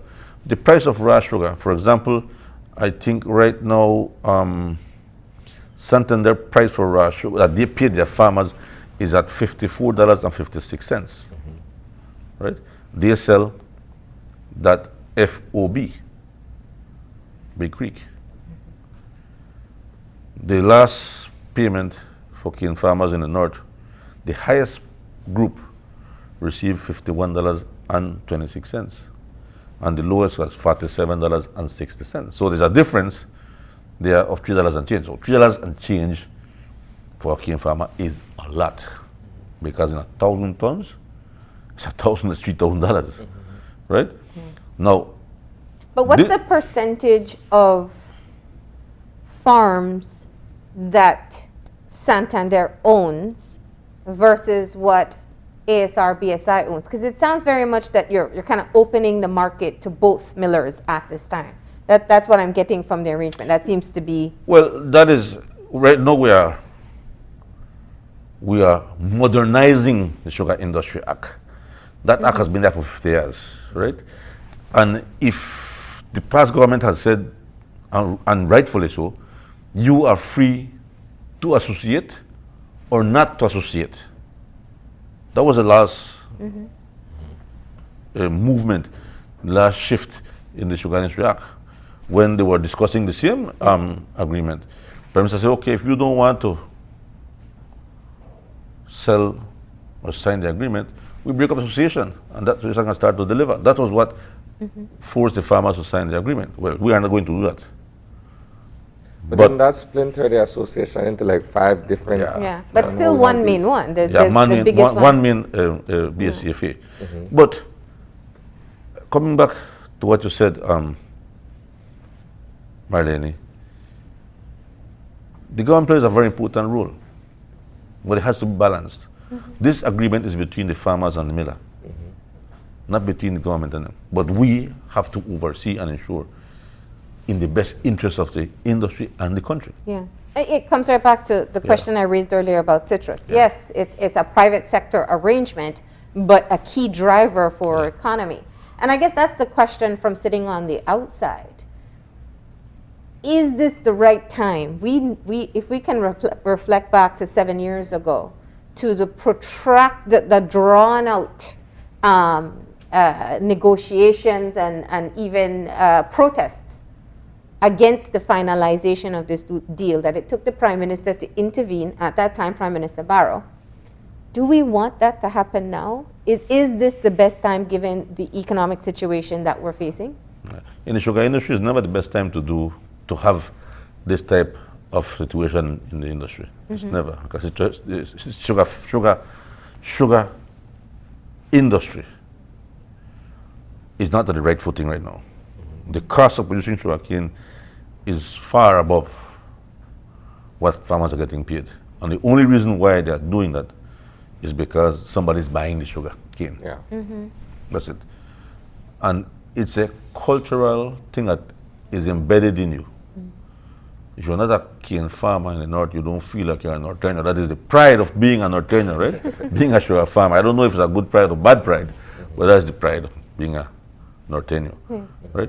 But this is not the right time, I agree. There's never the right time for this. I mean, nevertheless, we have to be fair. And this is where sometimes we get in trouble, right? It must be fair to the farmer. It must be fair to the miller. Look at the numbers. Do your research. Come up. What the farmers are saying to us, we met with them. We met with Santander too. But the farmers have great concern over the price of sugar. If Santander is paying me $54.56, paying their farmers that, having access only to raw sugar, having market only to raw sugar, but they don't have access to the local market, and they don't have access to the US market, which is the highest paid market at this time. But yet they are paying the farmers better than what ASR is paying the farmers. There's something must be wrong. And farmers have all the right to inquire and to do their research. And so when they come to the table, they bring their facts and their numbers and say, look, this cannot be, right? So this is where... Are you concerned though? That they're not able to hammer out the deal before the start of the crop? We're talking 2-3 months. Of course. And could they... Our government is not the previous government. People have to understand that. Some people are difficult to understand that there's a new government and that things are not going to be what it used to be before. I will tell you something. We will not intervene to hurt the farmer. We will not intervene so that the farmer can hurt the industry. The police will not be out there killing any cane farmer. That will not happen. But we must reach the compromise. Again, it's not going to be easy. Swords are drawn, as a matter of fact. I mean, the first letter went out from BSCFA saying that they want to renew the contract. BSI has responded back that your intention is to they accused the association, they took it as offense, they wrote back. Yeah, it's already started. It's out there already, right? And the cane farmers are doing their wrongs on the different media houses, which is right. ASR is doing the same thing. Santander is looking on the outside saying, can I help? Right? They now will be a part of the Sugar Industry Act because they have to. They have to be a part of the sugar industry now. They have to be a part of the bodies, the Sugar Board, this SCPC. They have to be a part of that now. What role will they play? So it's a lot of work in the sugar industry in the next coming months. And again, we are getting the services of people to help us with that. When is the act going to be finalized? We hope to have that before the next SAFRA begins. Okay. Is it a consultation? Have you met with all yes, stakeholders? we have a. There was a draft done in 2010, I think, by ICRA, headed by ICRA, sponsored by ICRA at Dolat Budram. We have that copy. We are reviewing it. They have formed a committee to go over that, to review it, and we will start to do. Right now, I think they're sending it to the different stakeholders. Look at it. What is it that you want in there? What is that you don't want in there, right? And sending it to Santander, to ASR, to the cane farm associations, and looking at it to see what is it that they want included in there. At the end of the day, government will have the final say. We've consulted, but we can't put everything that you want in there. It's not possible, right? Yeah. So it's a long way, but we have that draft, and we're working on that at this time. Okay. All right. Well, we know that this will be an issue that we'll keep on discussing, and I do hope that there is a peaceful resolution that can be made, maybe even without the intervention of government at this point. You said that you've met with some associations and both millers at this time. That's Yes, where you are. Yes, but and you're it's simply ongoing. waiting to see. Is there a point where you decide whether or not government will intervene? We are intervening at this point, but in a passive, more guiding way, right? I have said some things to ASR which I believe was not right. You know, I think that if you are going to negotiate, you have to be respectful. Not because they are farmers and are unable to read and write, you will verbally abuse them, and the farmers have to be very respectful if we are to succeed in these negotiations. You cannot disrespect any of the parties. So we begin from that, and once we have mutual respect, once we can trust your figures, we start building confidence. But when you do something to mislead the farmers to believe that this is what your figures are, and later on you look and it's not the right figures, your figures were off, then it does not help the process. It worsens the relationship, right? And that is not good. And that is not good. And, you know, speaking on the same issue from a different perspective, Minister, we know that you made some comments that has caused a lot of upset in the public when you mentioned that stevedores need to get new jobs. Let me just, you know, having had the time to reflect on it, seeing the comments that it has spurned, what do you say now about the comments that you made? I think I've responded to that on the media some time ago, Marlene, but I will repeat again. I maintain that my comments were never meant to disrespect anybody. It was never meant to be rude to anybody. It was not said as a racial comment. As a matter of fact, Marlene, I went to a black university in America, Tuskegee University, founded by someone who grew up in a slave hut. And I chose to go there. I chose to go there. My best mentors, Dr. Nick Alvarez, is a guy from Stan Creek, Hopkins, and Dr. Edwin Martinez. They were the key ones to get me to that university, which I wanted to go. So I cannot never be accused of that. And I will not accept that kind of accusation, never. But again, probably the timing was wrong. People are sensitive to what you see now, especially in Belize City. But many times the truth again is never beautiful. The truth can be brutal. Bitter pill. It's a bitter pill to swallow. But we have to see sometimes what is truthful. People get offended. It was never meant to offend anybody. It was never meant to hurt anybody, to demean anybody, right? We went through the same situation in North once. The papaya industry closed down. Libertad factory closed down. And we had to find something else to do. The cane farmers in 78, when the price went down, had to flock to the mountains to do something else. So it's a bitter, harsh truth. We must find other things to do. There's no reason why we in Belize City, as Marlene said, in urban areas, cannot do agriculture. We are putting up a greenhouse next week here. I mean, it's a high that us to. And I want to see the people of Belize City produce their own food. I would love to see that. The fact that we live in a city is not an excuse that we cannot produce our own food. We have to do so. We can do so. There is technology for it now. As we stand at the moment, has BSI completely shifted its operations now to trucking overland sugar to Big Creek? I think raw sugar, molasses is going through Big Creek. I think bagged sugar is still going to the port here.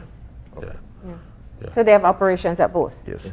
Marlene, one important thing that I should mention to you is the export of cattle. Yes. There was an announcement made over the weekend of a recent exportation, a shipment went to Mexico. That market is opening very well for us. The prices have gone up significantly to producers. We think we can further increase prices to producers by 15% once Minister Courtney is successful with lobbying with Mexico for the reduction of that tariff, which farmers are begging us to do. Then the farmers will see an increase in their prices. But up to now, our beef our carcass beef is now in Canada, which means that if we are to invest in a slaughtering facility that has the standards that's required, we can get it direct into Canada. We don't need Mexicans. Sorry to say that they have done the hard work for us, but we can do that directly. Once we have our USDA certified slaughtering facility, you don't have USDA certified, that's the one at best. But once it's certified, we can do so. Yeah. And up to now, Marlene, the figures I got from our office is that 37,718 head of cattle have been exported since November to September.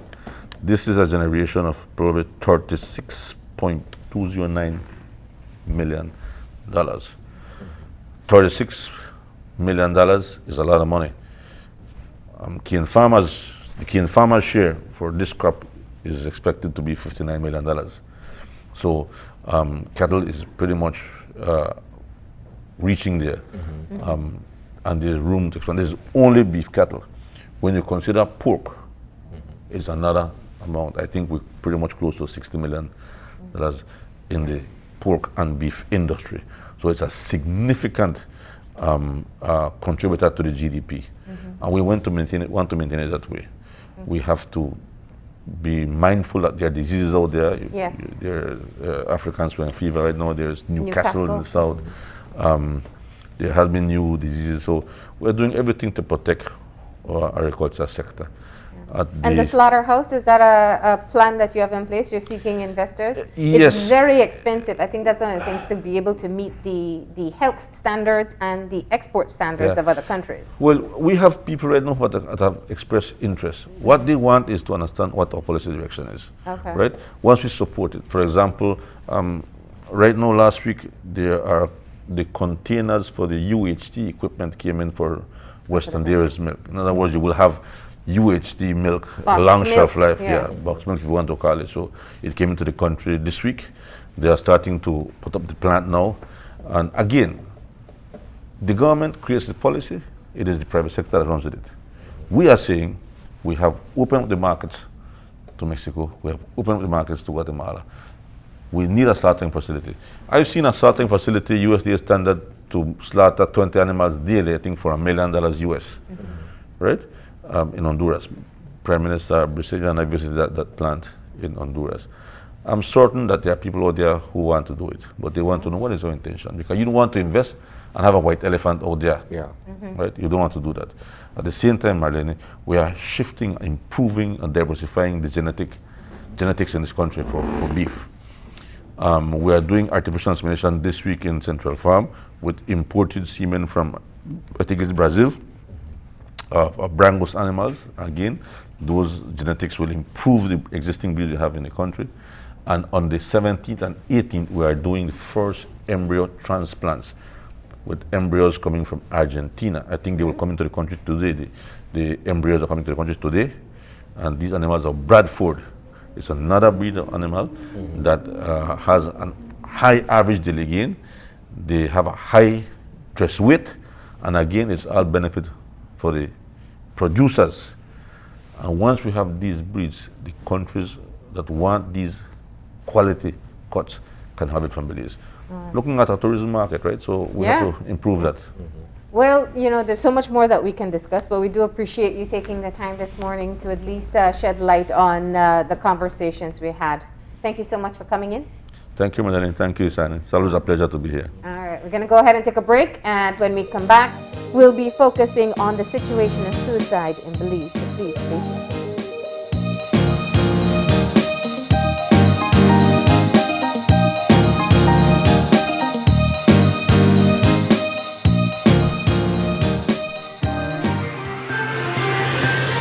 This COVID update was brought to you by Fulltech Systems, your technology center, where you'll come for the price, but stay for the service.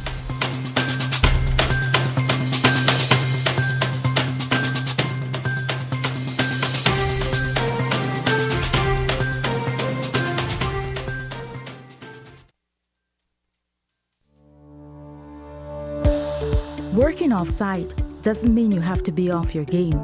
Studies have shown that simply adding a keyboard and mouse to your laptop increases productivity by 26%. Add a monitor and you'll be 35% more productive.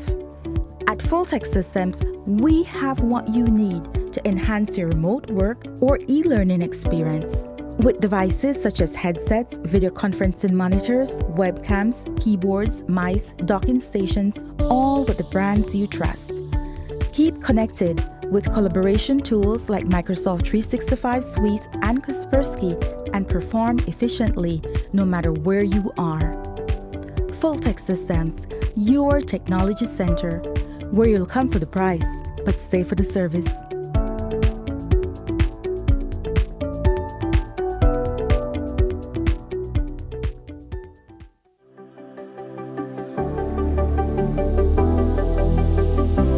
The vaccine is now available. We here at R&G Life encourage you to take the vaccine. Belize, it's time to roll up our sleeves. I'm rolling up mine because I know what COVID can do to families. Because I want to go back to the way things were. I'm rolling up mine so that I'm able to do music again. Because I want to protect my family. Things are slowly getting back to normal. The new normal, which includes getting vaccinated. Trust the facts. When your turn comes, take the opportunity to get vaccinated. Roll up or believe.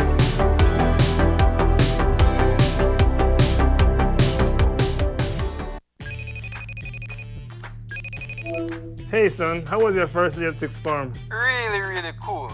It was great to see my friends, and I really love my teachers. I'm so happy to hear that.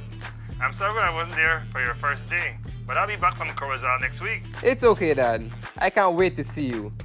Oh, and please remember, I still have some books I need to purchase. Ah, yes. Let me e-cash you that right now.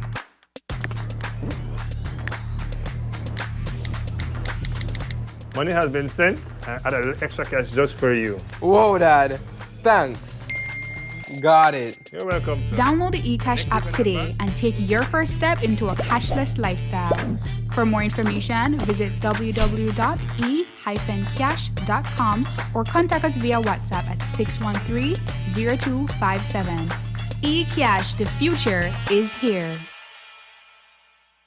Yashek Conservation Trust works to protect the Maya Golden landscape through enforcement patrols, biodiversity monitoring, freshwater monitoring, to conserve wildlife and their habitats.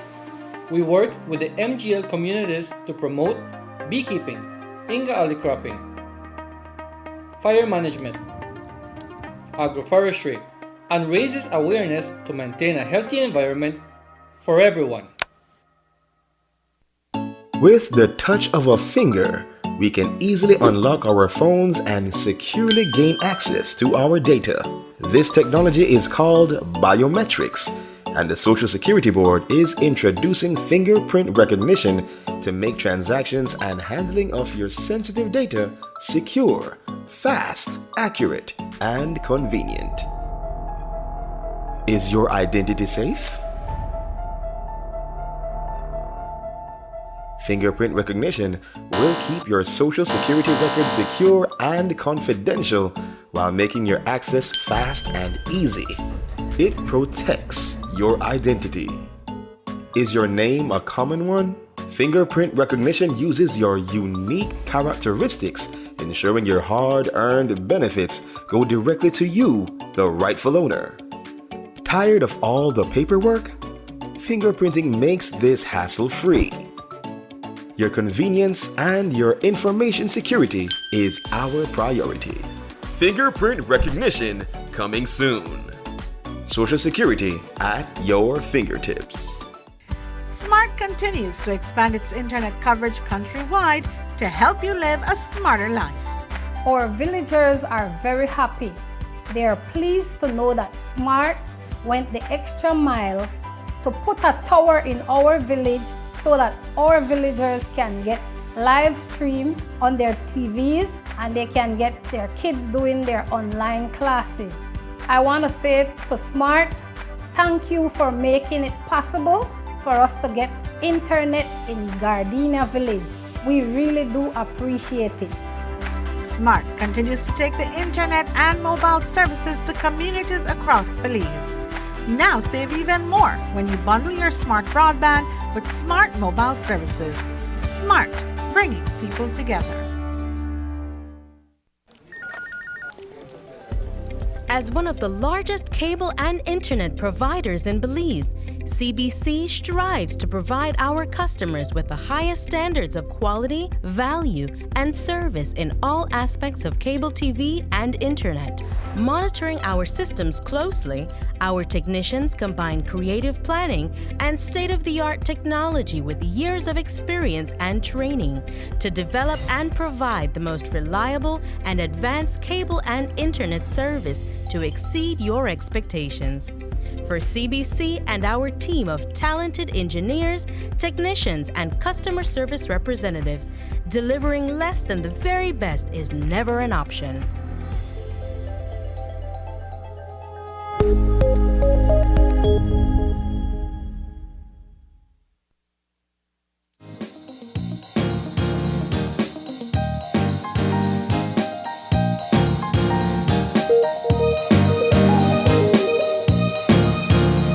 And welcome back. Our second and final conversation for the morning is with Leon Leslie.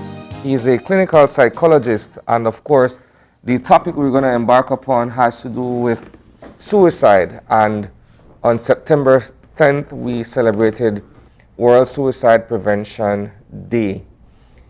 Talk to us first of all about the general picture of suicide and the Belizean society, how we are either dealing with the increase in numbers of those persons who have either attempted to take their own lives or have proceeded to take their own lives.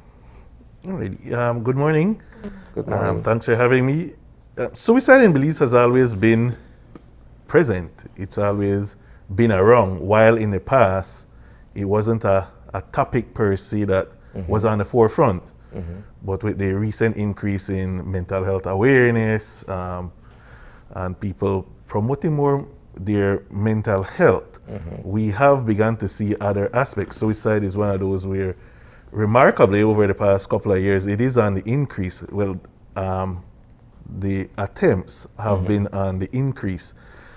Successful suicide, let me not use the word successful, but those who have went through the entire process and did the suicide, it has become very prominent, especially with COVID these past 2 years, year and a half, 2 years.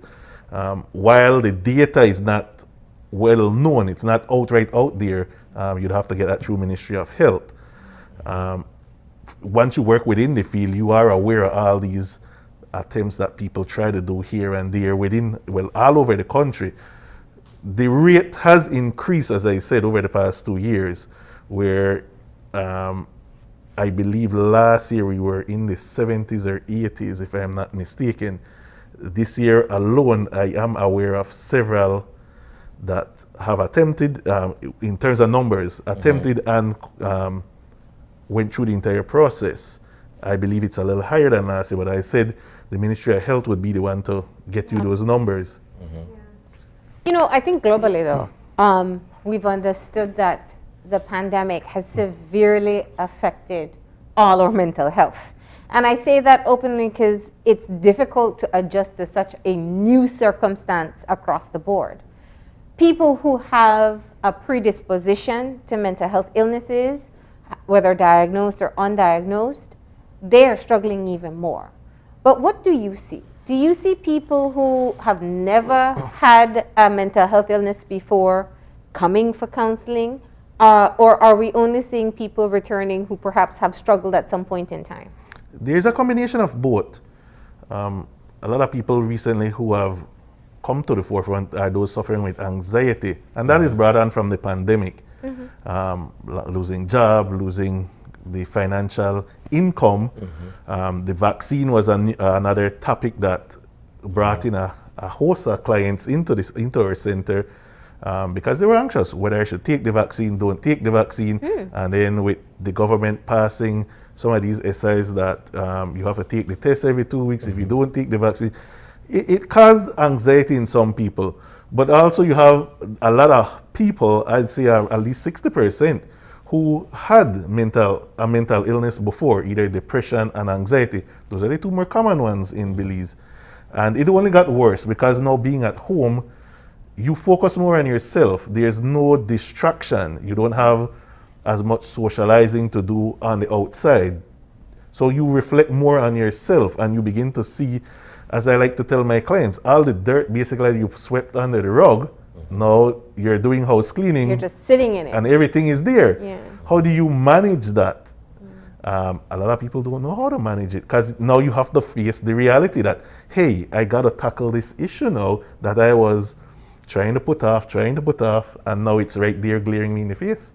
One of the most alarming pieces of information as it regards to suicide was last week when there was word that as many as 16 police officers are on suicide watch. And we're thinking that these are the men and the women who are supposed to protect and serve us as a Belizean society. And perhaps we're not focusing on some of the challenges that they themselves are facing, either in the line of duty, either at home or elsewhere, that would bring them to the brink of this kind of a situation, if I could describe it as such. As a clinical psychologist, how do you begin to process what you're seeing in terms of this rise in numbers within the department? The police, along with nurses, BDF, so it's not only the police, but what I'm seeing with these people, they work under a high stress environment. Belize, and we're still lacking in that area, we provide only through the EAP program, Employee Assistance Program, assistance for these officers, if they don't want to come in willingly, they go through the EAP. They work, as I said, you're on the front line. Imagine coming close to someone and you don't even know if that person has COVID. Imagine things running through your head. What if this person has COVID? I catch it, I take it home. So there's a lot that processes in people's mind that we don't see that playing through, because now this is the way you think, and it happens so fast, it's almost like automatic in your head. When these officers discharge a weapon, for example, or even respond to a murder scene, these officers, in my opinion, and I hope we reach that point, should be given counseling for a period of time, given a time off. Hey, take a week or two, let's see exactly that you're not experiencing any trauma. To see a dead body or to be around the smell, it is a lot. To respond to dealing with an intoxicated youth, for example, it is a lot, because you have to maintain your patience, and at some point as a human being your emotions need to be addressed, and a lot of them don't address it. They use coping mechanisms with whatever way they know how to. In Belize, sadly, our coping mechanism is consuming alcohol. And we don't have enough data on it, but it's clear to see that that's kind of the go-to way of how people try to avoid their problems. But let me go back for a minute. You said also nurses. I know frontline workers, the ones I've talked to, they are incredibly frustrated. They are frustrated by the workload that they have. They're frustrated by seeing people die from this preventable disease and the way in which they die. What have you been seeing from frontline workers other than police? The burnout rate is high. And these frontline workers are the ones who have access to tools, for a lack of a better word, in order to attempt a suicide. A nurse, for example, has all the pills, has the blades there, etc. So for them, the risk is a little higher. The alarm is a little higher for these people, and they're very overworked. We already had a nurse shortage in Belize, and now to increase hours, to try to balance your life along with your working life and not being compensated the way they would want is very difficult for them. Help us understand what pushes someone to take their own life. It's one of those things that unfortunately is extremely stigmatized in this country, and very often there's a guilt that's placed on loved ones who stay behind, and they're always unanswered questions. From what you know, how do you explain to people what happens? One of the first things we have to understand, and we have to, as a country, change the way we look at talking about death, for example. Everyone at some point in their life thinks about dying, or thinks about, what if I would just come out of this world? What would happen to me? Everyone does that. So we have to face that reality first. The problem lies when you begin to get consumed by it every day. What if I just go? What if I just go? What if this? What would happen? And you become consumed that at some point you're at your low point because of everything else happening in your life, that you say, you know what, let me just see what plays out. In most suicide attempts, it's very spontaneous, where it just happens. Those are the ones that we are left with a lot of questions, because there was no telltale signs. A lot of people would leave notes, begin to do other behaviors that you could see the signs building. So you could more or less begin to see, all right, when you analyze the person's life, there was other things happening and the person didn't see hope. When you lack hope, you begin to drop in a despair, drop in a hole, and sadly that is when you begin to think all these negative things and you don't think about the future. Yeah, I mean, I think when you hear stories of people who have attempted, you know, they speak of having so much pain that they don't know what to do with it, that literally they feel the only way out is to end their life. And that's scary. But there's so many... You grew up in that idea of mental health, going to see a therapist. The younger generation, because they're more exposed now to the world due to internet, TV, different things, they are more open. So we see a lot of young people coming in. So for them, they see the need, and I applaud a lot of them when they walk in alone. I applaud them to come in and seeking the help on their own. Well, if you're a minor, of course, you need an adult due to consent. But the older generation, no, we look at it again as, no, I don't need no help. That's never how we may raise. And we try to battle it on our own, but everyone needs support. The key thing here is support. And as a person supporting someone going through tough time, you don't give suggestions, you just listen. We as a culture, again, we're quick to find solutions. Have you tried that? Have you done that? Or they tell me what to do. Yes, but just listening. Some of these people just want to get things out. So you just listen as much as you can. If need be, you accompany the person to get the help. But again, we are not our brother's keeper in mental health. So I would never say, you want me to accompany you in body, that support to go with you. You don't have to sit in a session now. That is if the person wants you in there as a support. And because they have been taught and raised to believe that they are the breadwinners for the family. Now, when we know this level of unemployment, how concerning is that? It is concerning. We have tried and we attempt as much as possible to get males to come in. We need the men to come and speak about that taboo topic of emotions. But we go in. When I was growing up, I really wanted to face that reality of talking about being sad or crying. All of that changed when I began to study in the US and how open it was. And for me, counseling was fun. When I was doing my graduate school, you had to do counseling to become a counselor. That's right. It was fun and you learn these techniques. One of the things I pride myself on is being a male in Belize who is aware. It's a very dynamic relationship in that you try not to touch how you feel and things like that. You find ways around it as best as possible to get that person to talk. So you latch on to maybe sports, you maybe latch on to politics. These are topics where men enjoy talking about. So you got to use those to bring out things. In sports, we have a lot of these athletes who suffer from mental illness, and you use them as an example to show the person, hey, if this person could do it, you could do it. We saw Simone Biles withdraw from the Olympics recently, citing mental health issues as part of that. She had a lot of pressure. I think that was probably one of the strongest thing I've ever seen a person do in such a public way, saying, I am not mentally strong enough to complete what is kind of my ultimate dream of getting to the Olympics. But let's step back for a moment. When we talk about, let's say somebody's at home and they see their husband struggling. They know them, they're married, they know that they're struggling.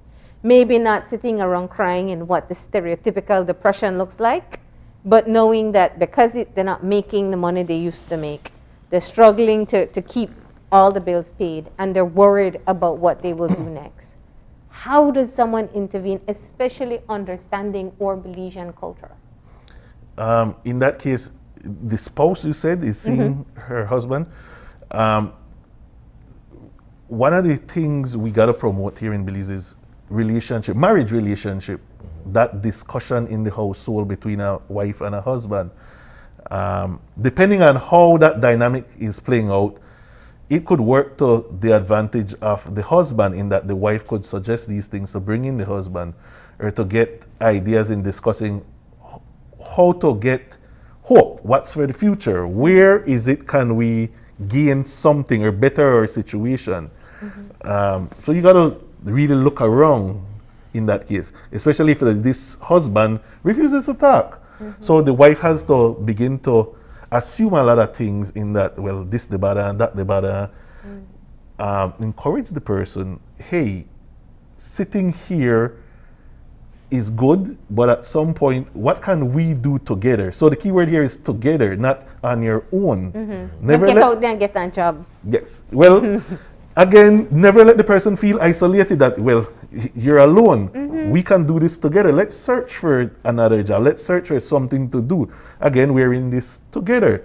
Offer the suggestion. If the wife is working, well, I'll try my best to balance us out. Let's restructure our budget. Let's do this. In time, you can begin to search for your next job and get back on your feet. Remind the person it's not the end. It's just a matter you have to try. As time goes by, if this person reaches into counseling, again, you begin to let the person see the world from a different lens. Let's say this person was making per month $4,000.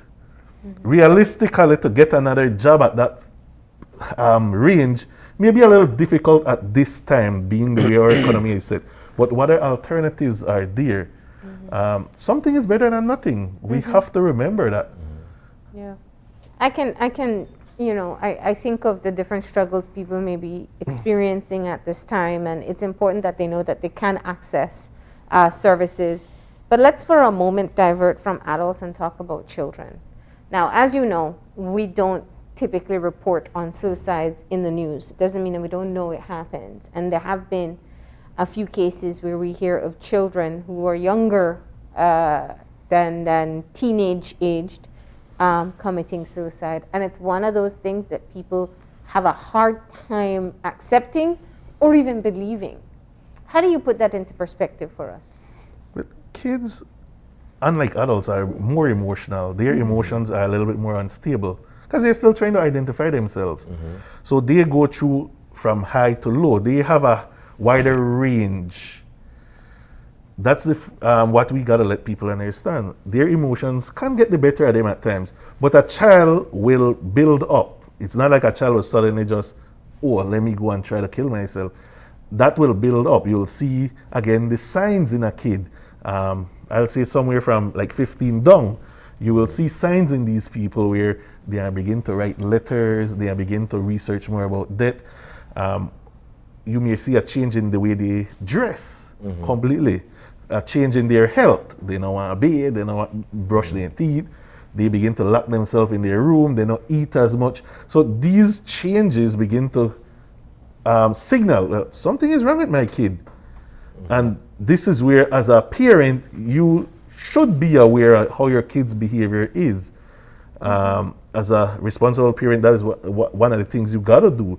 Understand your kid's movement, behavior, likes, dislikes. When a child comes to you, for example, and asks, hey, can you help me with this? Or can you tell me this? Never say later or another time right now. The more you repeat that, the more the child begins to say, well, you know what, you don't care for me. And again, that builds up over time. It's not something where after the first time the child will just let that sink in and go about. No, that's a build up. Without school, they don't have the friends to talk to. School is their coping mechanism. So with kids, identify these signs, let the child know But it it is is okay. possible, right? It is possible, it is. And it has happened in this country. It has happened a lot in this country. Normally, I don't see below 10 as much as maybe between 10 to 15.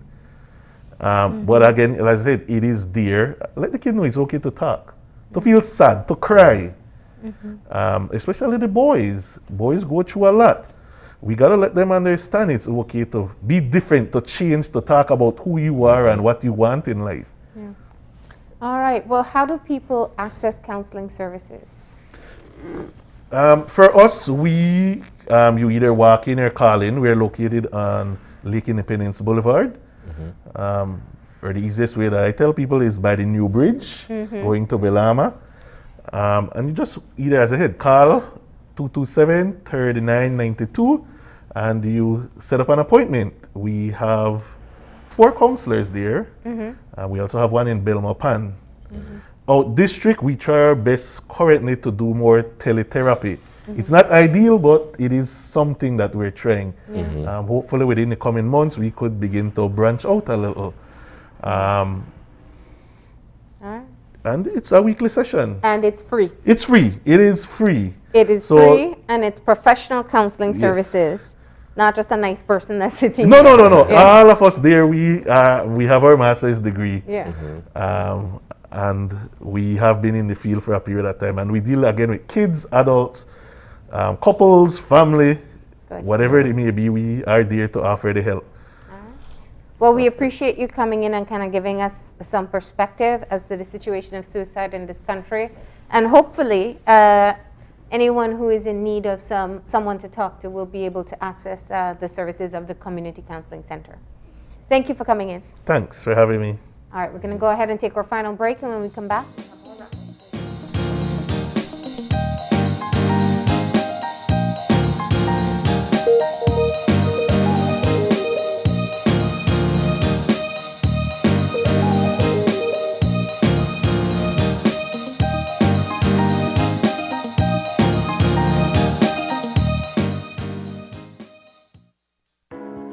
Imagine going through your entire day without the burden and risk of carrying cash on you. Belize's shift to digital wallets has begun with eCash. We can now skip the cash when collecting money or paying for our essentials, all while using a fast, easy, and secure platform.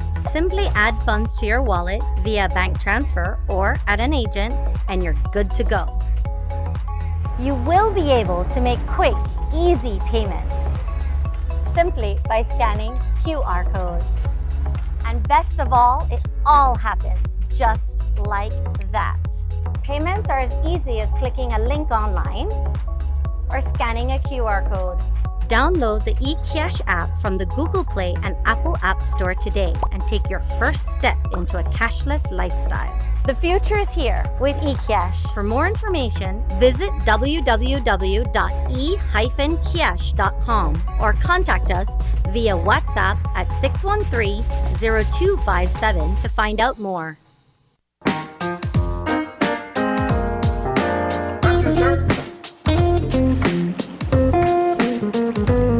The TV you love is always with you, from live TV, sports, and on-demand titles. Choose your plan today. Plans start as low as $15 per month. My TV, entertainment, anytime, anywhere.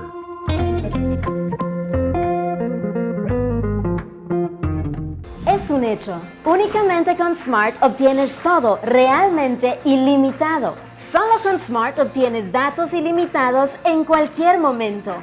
Mientras que con el otro proveedor solo son datos dobles los fines de semana.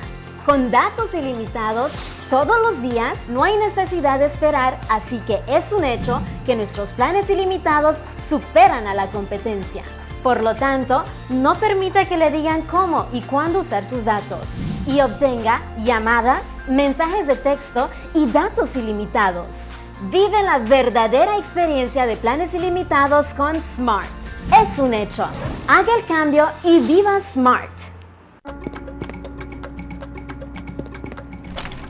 When I hear that drum, when I hear that drum,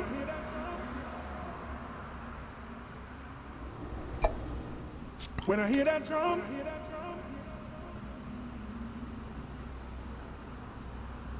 when I hear that drum, I get up off my seat when I hear that drum. It's the 2021 Sir Barry's Belikin Digital Bash, giving back through music, starting on Thursday, September 16th, with a mashup by Denise Castillo, Kylon Ely, and J-Cass, backed up by the Center Stage Band. Then, the 2021 Belikin DJ Champ, DJ Mamba, and to headline night one, Marilyn Vanson. Friday, September 17th, we kick off night 2 with the Gil Harris 7 Band, followed by the Raven Sensation, Night Quest, and backed by popular demands, Sweet Pain 3.0. On Saturday, September 18th, we're closing out the bash with a bang, Super Fura Band, followed by Evolution Sounds, and yes, he is back, the General Super G. Catch the action on our Belikin Facebook page, YouTube, and your favorite television station each night, starting at 8 p.m. It's the 2021 Sir Barry's Belikin Digital Bash, giving back through music. When I hear that drum, I get up off my seat when I hear that drum.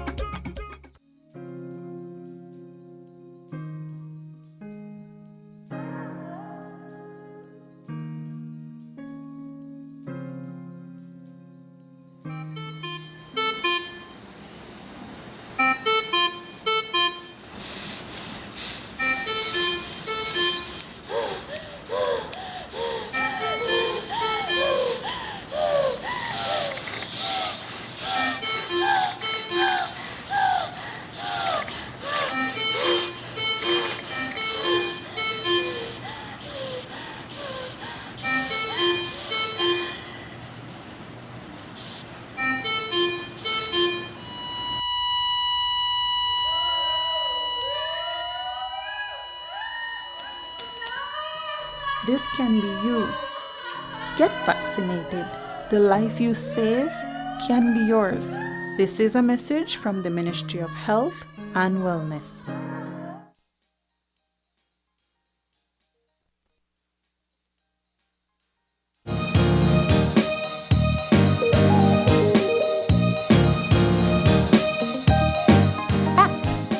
We are back. We had an extended conversation with the Minister of Agriculture, during which we discussed quite a number of topics relating to the industry that feeds us all, right? And I think hearing him speak on arguably the most pressing of those issues, which has to do with the sugar industry, and where the association is with the miller, I think to have him provide us with somewhat of an update as to where we are, even though there's sort of an impasse between both parties, but to hear it from the minister being able to explain that a compromise has to be struck. Notwithstanding what is taking place, they have to come to the table and agree on something at least. Well, and I think that's the important thing to put into perspective. I appreciate, he said that ultimately the government has to look after the best interest of the country and the economy, and sugar is one of our main agricultural drivers. So as the start of the new crop comes around at the end of the year, it's going to be really important that these issues are sorted. We've seen challenges within this industry time and time again. It really always boils down to some kind of negotiation between farmers and millers. So I am hoping that the conversations that have started, the consultations, that they'll be able to come to a solution that works best for them, both the millers and the farmers, and of course that we can keep the productivity of the sector going as well. So he provided quite a few updates, and we do appreciate that. And of course, we do want to thank Leon Leslie, the clinical psychologist from the Community Counseling Center, putting into perspective the situation of suicides in this country. There we go. All right, but that's all the time we have for today. If you'd like to contact us, send us an email at oye@channel5belize.com. You can also find us on Facebook at Open Your Eyes BZ and on Instagram at OYEBelize. Remember to tune in tomorrow morning at 6:30 when you open your eyes. To start your morning right. Until then, keep your eyes, your mind, and your hearts open. We'll see you soon. Enjoy your day, please.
Open Your Eyes was brought to you by the Belize Bank. Our country, your bank.